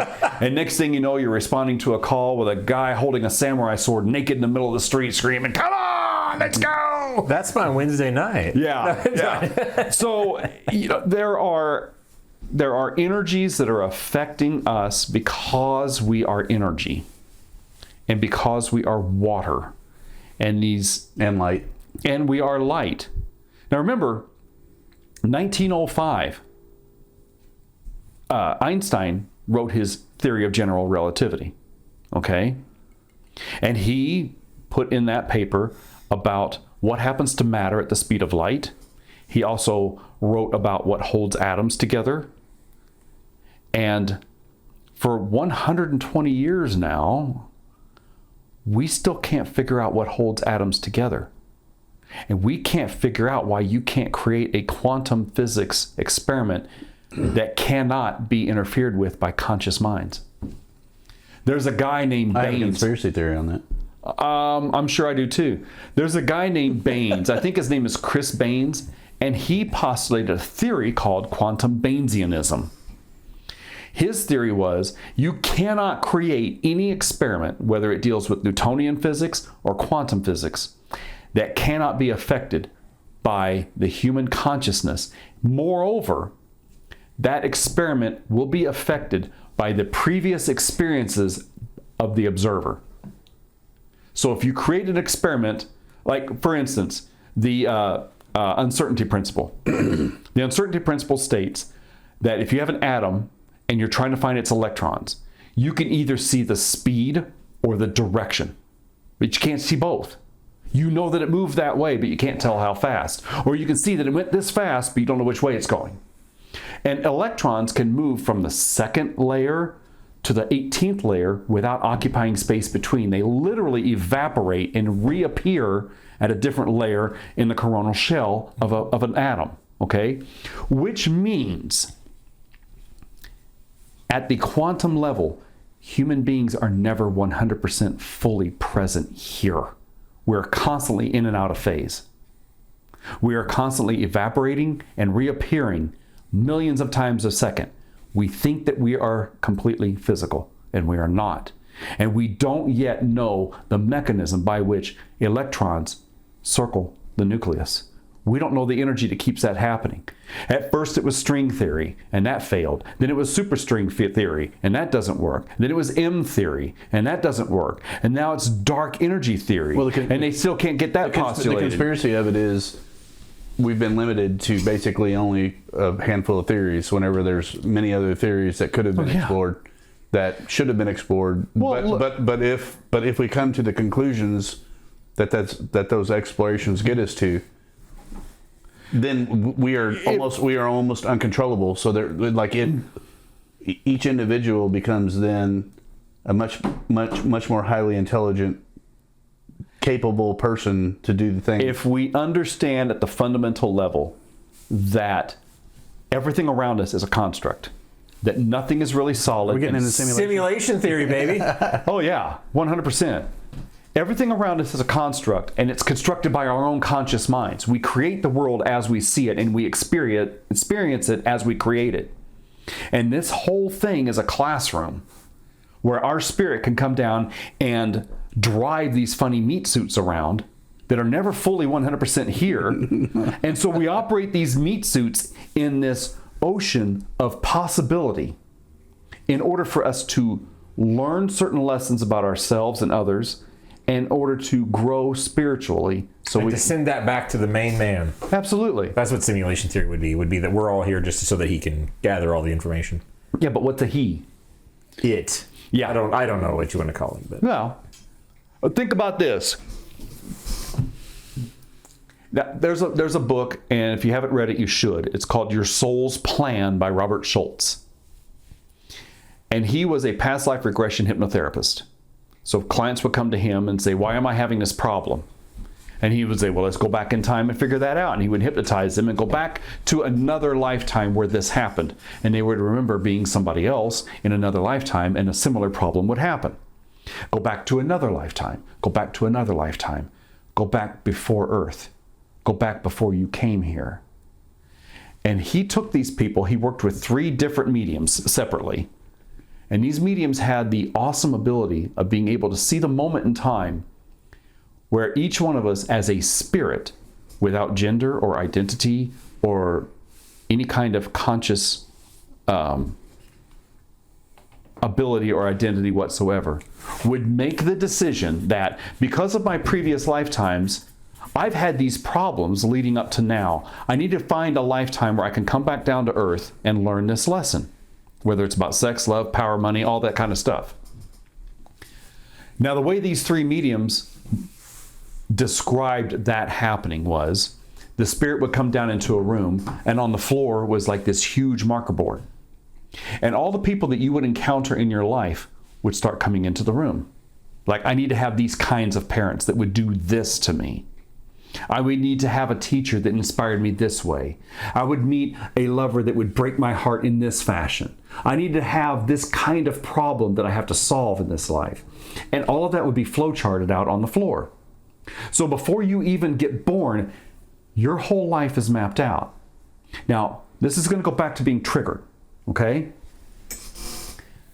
Everybody in the room would agree, I'm going to be your parent, and yeah, I'm going to smack the shit out of you all the time. I'm going to beat you. I'm going to be horrible to you, blah, blah, blah. Because you need that to happen for you to learn this lesson about something. So I'm going to play that part for you. But because I also need to learn a lesson about being mean to others. And so everybody agrees, and we all have to learn these lessons. And then everybody says, okay, go team. And they all go down and they start getting born on earth. Now, the problem is the birth canal is an amnesiac.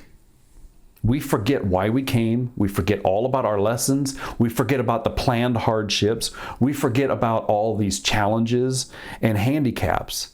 We also forget about the gift we brought with us. They're calling that the forgetting now. A lot of people are talking about the forgetting. Yeah. Well, let's just say this. I read this book about a year to a year and a half before I got cancer, and it changed how I thought about a lot of things. But don't think I didn't sit there after I got home from my surgery and after taking that wound vac off, and I didn't stare at the wall for 3 weeks asking, okay, why now? Why me? I've done everything in the world to prevent this, and yet it happened. What is this about? And I had to stare into the abyss for 3 weeks. And, you know, the wife was like, are you okay? Like, yeah, I'm figuring shit out. And sometimes we don't get the answers we like. And sometimes we have to just forge ahead. No time in the history of sports ever did someone get on the track and run and jump the first hurdle and pick it up and carry it to the second hurdle, jump that one, pick up 2 hurdles, carry it to the third, jump that, and on and on and on until they finally broke the tape at the end of the race and then laid all their hurdles out and said, look what I had to jump. Yet that's what we do in our human lives. Oh, well, I had this problem. You didn't have to suffer with that. And then we go, oh, yeah? Well, I had a dad that did this. Oh, yeah? Well, my girlfriend did that. Oh, yeah? Well, I have this thing, and I have that trauma, and I have this problem, and I was born with this issue, and blah, blah, blah. And so we start comparing our hardships. Never once do we remember the gift that we brought with us. Some people are painters. Some people are musicians. Some people are writers. Some people are natural leaders. Some people are fighters. Some people are teachers. That's the gift we brought. If we, in our lives, suddenly figure out the gift we brought, and we figure out why we had to face those hardships, and then we can learn how to share that gift with the world, and if we can learn how to make money off of it and earn a living out of it, we'll be the happiest people on earth. The thing is, we forget the gift, we forget the lesson, we remember the pain. We carry our pain around, and we shouldn't do that. We should carry the lesson. Oh, you didn't make the baseball team when you were 11 because you sucked. Okay, well, instead of blaming but I got a trophy last year. Yeah, so instead of saying, oh, well, the coach was a dick and that's why he didn't let me play, no, you need to look at yourself and go, you know what, I'm just not built for sports. I suck at sports. Okay, live with that. I suck at sports. What else can I do? All right? Instead of saying, oh, well, my coach did this and this and this, and that's why I am like this today, and that's why I get triggered. Well, forget that. Suck it up. Realize that, okay, maybe you just weren't born for sports. Or maybe that coach telling you couldn't was the impetus to find the strength that you could. Yes, how do we give our kids the lesson? Because don't. I think our kids are born to not listen to us at some level because they're not supposed to. I'm not. You're supposed to set an example, not thunder down an order. No, yeah. So I get it. Like, so the faster you can become a parent that's ready to teach lessons, and the lesson doesn't mean do this or you're going to die, or do this or I'm going to be mad at you or you're going to get punished. It's here's why you need to learn this thing and why this is important. Like, we're not encoded with that. No. And so by the time you get to my age and you're like relearning, like, I messed up with this, I messed up with this, I messed up with this. We all mess up with our kids. No, I know. But I mean, and that's part of the journey, right? I'm not saying, but what I'm saying is, I think the forgetting part of it is everything that happens in our society these days from a very early age now is a division. The reason the podcast is called United Divided is not because I'm Republican or Democrat and I think the other side is wrong. I can agree and disagree on things that I think both sides do wrong. Yes. We can talk about physics, we can talk about health or Reiki, or we can talk about all these things, and I find all those things very fascinating. I guess, the mission behind United Divided for me was, why aren't we asking ourselves better questions? Why aren't we agreeing at a core level to, at the earliest age possible, which if you're paying for things with public education, like, we should be hashing out what the questions are that we should challenge our kids with. Like, from the earliest of ages, here's the things, the challenges you're going to see in your life, kid. And my job here is to be your parent, to protect you, keep you from harm and dying, and keep you sheltered, keep you warm, feed you, do all those things. Yes, but we should have a baseline. I think other countries, they do a better job of giving that core energy of why we're on the planet.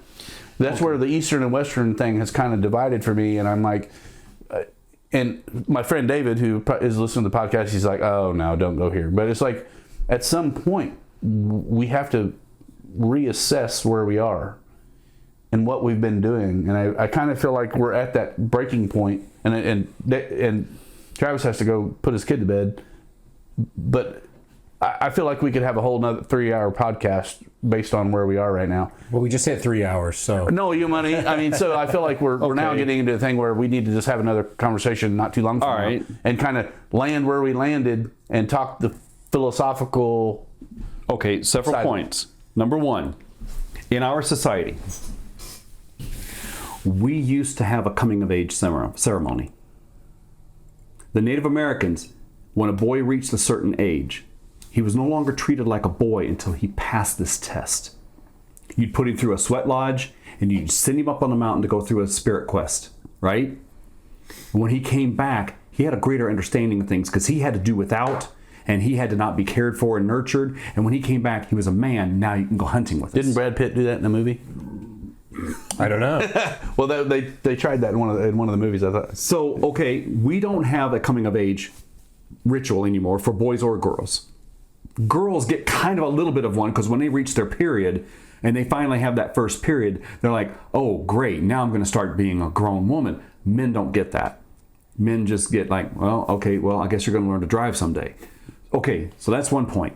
Number two, I told my kids all the time as they were little, look, I'm not your friend.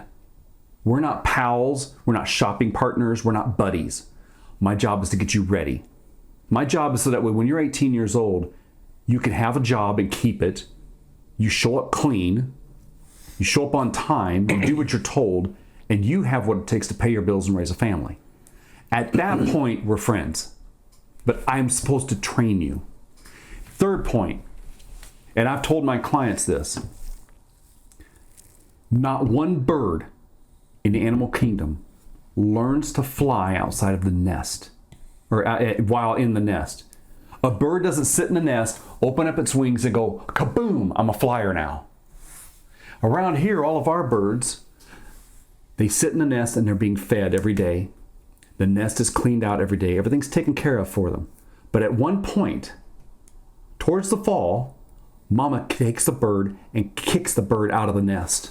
And because it's got downy feathers still, and because the leaves are on the ground and it's soft, they bounce. And for the next few hours, for the rest of the afternoon, that bird flits and flutters and flops around, and it's an absolute failure at life. You were born with wings and you can't use them. You're an absolute failure. A predator bird can come get you at any time. Mama can't help. Yeah. Mama can't teach. Mama can't display. She can't try to perform. Her only job in life is to sit on the lowest branch and look for cats. Yeah. while she watches her baby fail. Okay? Eventually, at the end of the afternoon, after bumping around in the leaves for the whole day, the bird finally realizes, okay, if I flap like this, I can hop farther. And next thing, I can hop farther. And now I can flit over here. And eventually, that bird could go up to the lowest limb where mama sits. And mama goes, okay, now you got this right. Let's go back to the nest. And tomorrow, I'm going to teach you how to pull a worm. Okay? We expect our children to fly from the nest. And we're afraid to watch them fail. Now, I had a client that came in who is stress, everything about stress. And she wouldn't say what it was, and she wouldn't talk about it. So I gave her a whole hour Reiki. And then afterwards, she started talking about her 22-year-old daughter. And I'm okay, what's wrong with that? Well, the 22-year-old daughter is married, and they have her house. She has to go over every day while the daughter's at work and do all of her laundry and wash all of her dishes and take care of her mail. And then, you know, if they're running behind, she pays off her bills for her, and she does all these things and blah, blah, blah. I said, so basically you're living your daughter's life for her. And so I told her the baby bird story. And I said, okay, so let me guess. When you married your husband, how long have you been married now? And she's like, oh, I've been married for 32 years. I said, so when you married your husband 32 years ago, you guys had 2 Lincolns in the driveway, you had a boat and 2 jet skis, you had a 2,500 square foot house with a white picket fence and a 2.5 car garage, you went on vacations to Aruba twice a year, and you ate steak every Friday. And she goes, oh, hell no, we were poor. We had a dirty old Datsun, and we ate bologna 4 days a week. Do you think living like that made you a stronger or weaker person? And she goes, well, I think it made me who I am today. Why would you deny your daughter that chance for growth? You have to watch her fail. She has to figure it out. If you live her life for her, you'll die and she'll never have grown up. And I think that's one of our problems in America. We don't want to watch our kids fail. We can't stand to watch them screw up. And so we just have to take over. Okay, I'll do it for you. We can't wait to have a kid tie its own shoes. So we just push them out. Oh, just let me tie your shoes. We got to get going. This is the version me and Travis talk about it a lot. Is strong men create. Yes, absolutely. If everything's pampered for you, when it happens slowly and in your microcosm of existence, you don't know the lesson. You think strong men and weak times mean those other people out there that are doing this thing that's not right, and we are the center of the universe for our kids. And so like that, like you know our family very well, and we've had a real struggle with our oldest, who is now coming around quite well, meaning he needed that struggle and that fight. He needed to screw up to get what it So it's so, I mean, again. But see, here's the thing. We're not raising our kids this way.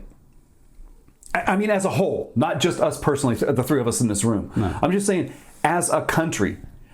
And we had a president not too awful long ago who said, we will not tolerate failure. We will not tolerate that. Make no mistake. Who said that? Yeah, it was a very historical president. But was it Obama said that? Yes, sir. Obama said that. He goes, we will not accept failure in this administration. We will not accept failure in this country. You will not fail. And he started every sentence with, make no mistake. And here we are. Now we're afraid to make mistakes. We're afraid to screw it up. And sometimes, some of our best creations and our best inventions and some of our best growth comes whenever we just totally bone it. Yeah. Well, every comedian that goes on stage and bombs, then they all talk about bombing, like it was so embarrassing and belittling and whatever, and they come back better and stronger and tougher. Yeah. And it's they're a hell of a lot funnier. Yeah, and we're afraid to. I went through FTO school on that police department twice. And they talked about FTO? Field training officer. Okay. To become a field training officer, to train rookies. Okay. As soon as they come out of the academy, they come back and they go to officer training school. And when they come out to the road, they have to ride with a trainer who evaluates everything they do. And trust me, it's harsh. It was harsh in my day. It'd be like 2.5 pages of everything you did wrong, and then they have to write something you did right, and they go, well, his shoes were shiny. That's how I was trained in as a cop. Well, his shoes were shiny. He got the car started. Oh, I got Yeah, he didn't wreck today. Yeah, shining my shoes was the best thing that I did. Yeah. It's awesome. So, they talked about the learning curve, and every time you go to a new instructor, your learning goes down before it comes back up because they're trying to figure out how you do things and all that kind of stuff. And the phrase they kept saying all the way through the whole FTO school was, sometimes you have to let them go the long way around the barn. And I said, okay, that's not just for training rookie cops. That's for training anybody. Sometimes you have to watch a guy do it the long, hard, difficult way. You have to let him muck it up really, really bad. And then if he gets it done, and let's just say he gets it done right, you go, wow, that was really awesome. You did a good job there. Okay, but it took you this long and this many tries to get it. Let me show you the shortcut. And sometimes when it comes to things like having your kids get dressed to go out shopping, having them put on their own shoes, having them get in the car and they want to buckle themselves in.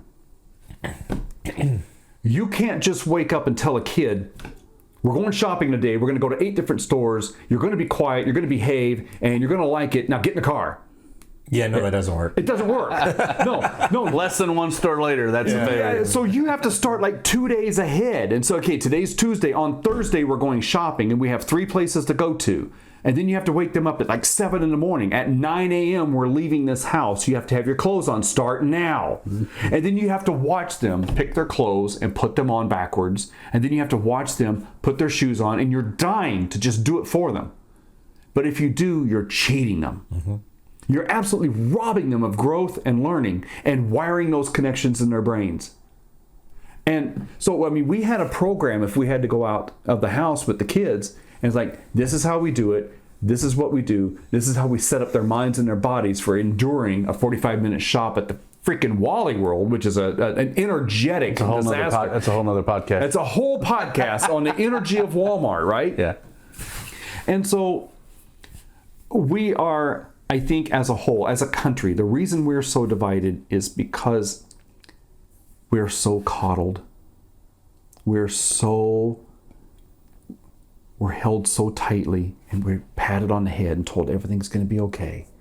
Our government will take care of you. And it's just not the case. You know, our parents, my mother grew up in a house that didn't have central heat or air or a toilet. If she had to pee in the middle of the night, it was either in the bucket or you had to tromp through the snow to go to the outhouse. I was born in 72. My grandma's house had outhouse until 78. Yes. So that, I was born in 68. Yeah. My mother would tell me the stories about how there was a 1/4-inch slat in the floorboards because they would swell in the summer and shrink in the winter, and you couldn't put them side by side. So in the wintertime, you just put 10 blankets on the bed and stuck your nose out. She would tell me she would wake up and her nose would be blue because there's no central heat in the house. Suffering is good. Suffering builds. We learn from hardships. And the fact that we are trying to shield ourselves and others from hardships, I think, is a great detriment to the strength of this country, to the strength of our people, and to the strength of our unity. And if you want to unite the divided, we need to introduce people to the fact that sometimes shit don't go right. And sometimes you have to just get the upper lip, stiff upper lip, and you have to push through that. And instead of crumbling and then bragging about how hard you had it. You know, I come from the generation, you were born in 72, you were part of the generation that got locked out of the house in the summer. Well, I even got that. I didn't come home until it was dark. Well, we couldn't because the doors were locked. My mother locked the doors and that was it. Like, if you want, drink out of the hose, bitch, because that's the way it was. Oh, that was the best water. It was the best water. And now once you let the spider webs and stuff like well, and I got a chipped tooth because it in the well you'd hit it sometime and it would do that pop pop pop. So if you put it too close, it'd whack you. I got whacked. Oh, I can remember jumping the chain link fence behind our house and I gashed my knee open pretty good. And I knocked on the back door because I needed to come in and dress this thing up. And Dad answered the door half naked. He goes, "I'm kind of busy right now. Stay out." And he shuts the door and he locks it. And he goes, "Fix it yourself." And that was about it. That was the end of the story. That's funny. That's funny. So, I mean, I come from that generation where you solved your problems. And of course, we went behind somebody's garage and lit fires with matches too. We did some shit back then, but Stuff we didn't want on social media. stuff that we didn't do on social media, and we certainly didn't film We'd be and on big trouble. broadcast it so everybody could. You're going to be in so much trouble in about 10 minutes because everybody There are cell phones everywhere. Oh, God. Right? But the thing is, right now, we are living, not only are we not suffering, not only are we not going through like real hardships, but we are living under a constant dopamine injection. Every 2.5 minutes, we're grabbing this to see, did I get a like on that? How many likes? What did I get on that? What's my Instagram doing? Look at my macaroni from Instagram. Was my outrage big enough to get people interested in my message? That sounds like all the political things that's going on today. But the thing is, we are dependent on artificial social interactions in order for our dopamine rush. We are dependent on approval from other people outside of us to establish our worth. And we need to be fully immersed in our own worth because of our own lessons and our own strengths and gifts. So that way we don't care what others think. I mean, I have a business that is centered on taking care of people, teaching them, showing them the way, helping them with their energy, doing massage, working on their bodies, relaxing them. I'm trying to help people get to that next step in their own personal evolution. But don't think that every day I wake up, I don't wish I could move to the mountains, build a cabin, and raise my own goats and rabbits and just tell the world to just jump off, right? It's like, okay, I'm sick of this. I'm sick of always having to be on here because I got to see, if I'm gaining traction, or if, how's my post doing? Am I getting more traffic? How many emails did I get today asking for, client referrals and all that kind of stuff? What keeps me from moving to the Yukon and just getting a cabin by myself and just saying, screw the world, is the fact that if I'm not sharing my gift with people, I'm shorting myself and everybody else around me. My gift is helping people reach that next level in their understanding of themselves and the world around them. Everything that we've talked about tonight, from the health to the food manufacturing, the tobacco industry, everything that we've done, the light, the energy, these books here talking about the energy of the body and all that. Royal Rife created an instrument that just blasts cancer, and they took it away from him, and he died a pauper. What's his name? Tesla, Nikola Tesla. Oh yeah, he died poor. Yeah, he died as a pauper, and the moment he died, the FBI was in his house, and they took out 78 boxes of his papers, and no one's seen him since. Yeah. We stole all that for money. And right now, we've got people that are on social media selling pictures of their bodies and performing acts of degradation in order to achieve money. And when we realize that there's more to this existence than trying to be immediately famous and immediately wealthy, when we realize that our lives are worth more than that, and we plan these lives with a specific end goal in mind, that we brought a gift with us and we already planned our hardships. Before I was born, I planned cancer. I agreed to it. And I had to look it in the face and say, okay, why did I do this? That despite all the measures I took, and why did I think at the age of 22 or 21 that I needed to prepare for not getting cancer? Why did it happen yet anyway? And when we start looking at our own personal goals and our best and what we've got going on with us, and we realize we're so much more than just making a little bit of money, and we're so much more than just having other people like us for zero output at all, that's when we start to really grow, and that's when we become the people that we were meant to be. And when we start all collectively stop bickering about stupid things like name calling because I disagree with you, and we realize, okay, you know what? Yeah, I disagree with everything you stand for, but I still respect you as a person. I just don't want to join you in your misery.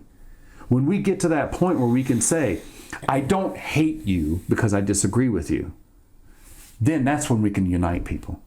But Actually, say I love people, so I disagree with them. I actually take the same track that you're taking, but it's Yes. like if I give you a response and I vehemently disagree with what you're saying, it's because I care about you at some level. If I'm not responding, it's because I don't really value what you're saying, only because I feel like you're trapped in your own circle, Right? And you got to come out of that. So we need to wrap up. I'm gonna have to call it pretty soon. I'm about to explode. By the way, Travis has to go put his. But we want to hear you pee. He's got to go put his. it's going to be for a half an hour. Okay, so here's the thing. The way I started looking, Let's wrap, and we can have another podcast real soon. I'll be here. I know. Yeah. I just look at people whenever they disagree with me, or they're doing things that I would never do, or they're making choices I would never make. I look at that as they're not on my path and I'm not on their path. Their path is going this direction and they're on it. Whatever path that is, they're making the mistakes they need to make to get to where they're going. I wouldn't make those mistakes and I wouldn't feel the way they feel about things. But that doesn't make me a fascist, racist, bigot, Islamophobe, or whatever it is, right? You're on your path, I'm on mine. They don't converge anywhere except for the moments where we meet. But that doesn't mean that I have to adopt your path. Right. You're on your path. It's just not going where I want to go. And that's okay. And that's okay. And that's all right. We all don't have to be on the same road. We're not going to the same thing at the end of the rainbow. No. The utopian There's view. many paths up the mountain. Right. As long as we all get to the top instead of just circling around the bottom telling everybody else that their path is wrong. Well, you might get close to the top and fall down most of the way. Some of us fall. But that's a failure that we learn from and not suffer from. That's right. And that's the difference. That's right. This is a great conversation, man. I really feel like we could go for hours and hours. Dude, I love being here and having these talks, man. It is great. So, and we'll do it again sooner than, it's been over a year. We're going to do it much sooner than that. Absolutely. To all you listening out there, thanks for listening. We are looking to build out a couple different podcast spaces. We need help to do that. You are that help. So if you're listening, you can find someone you know that wants to contribute to conversations like this, but also we're talking about local topics, accountability, transparency, lower cost of living, all the things that we need to be talking about as a community. Education, all the way down, from the bottom to the top. That's what we're trying to do here, and I hope that everyone enjoyed the conversation as much as I did. Absolutely. You are a knowledge central for so many things that I feel like we literally could just talk for a few days in a row and fast right through it. And I'm totally willing and able to go for it. That would actually be a cool podcast. Like, what's the longest podcast that's ever gone on? I think we might be able to. Rogan goes what 3 hours a day? Well, I mean, this is we've got 3.5 hours right now. Fantastic. Yeah, and he only releases one or two a week now, I think. So, oh, is that right? Yeah. Really? Well, I mean, sometimes he releases 2 or 3. It depends on if Jamie's working overtime or not. Or if Jamie's getting paid. Paid in bourbon and not allowed to go to the bathroom. That's it. Yeah. But what you have to admit is Rogan didn't make any money for like 5 years. True. That's not the path we're on, but that's just the general rule. I mean, it's been a couple years already, so... A couple years? He was here a year ago. Did you see the clip where he was talking about not being invited to the Grammys? Oh, yeah, that was... Yeah. He didn't care. Because he had to fill out a form and pay money to be... $500 just to be nominated. He goes, everybody knows I'm number one What in the a country. joke. He goes, I don't need to go and get a reward for that. Best response ever. Absolutely. I know I'm number one. You know I'm number one. I don't need to show up. Joe, I love you. I appreciate you, everything that you've done for my family, everything you've done for my wife, and just keep on keeping on. And you have an open chair at my podcast studio. Anytime you want me back, I'll be here. Okay, buddy. Hey, I took off work tonight to be here. Did you really? Yes, I did. Okay. That's how much I want to be here. What am I paying him in? Half a glass of bourbon. I worked, and I still come here voluntarily. But you got bourbon too. And we volunteered last night. That's it. Anyway, I love you guys. Thanks for showing up. Please find a way to participate in your community. Have conversations with people. Sit down and enjoy one another. I love you all. Thanks. Absolutely. Have a good night. Thanks, Travis. Appreciate Good you very night. much, buddy. And thank you See for letting next me be time. here. Thanks, Joe. Yep. Here. See you.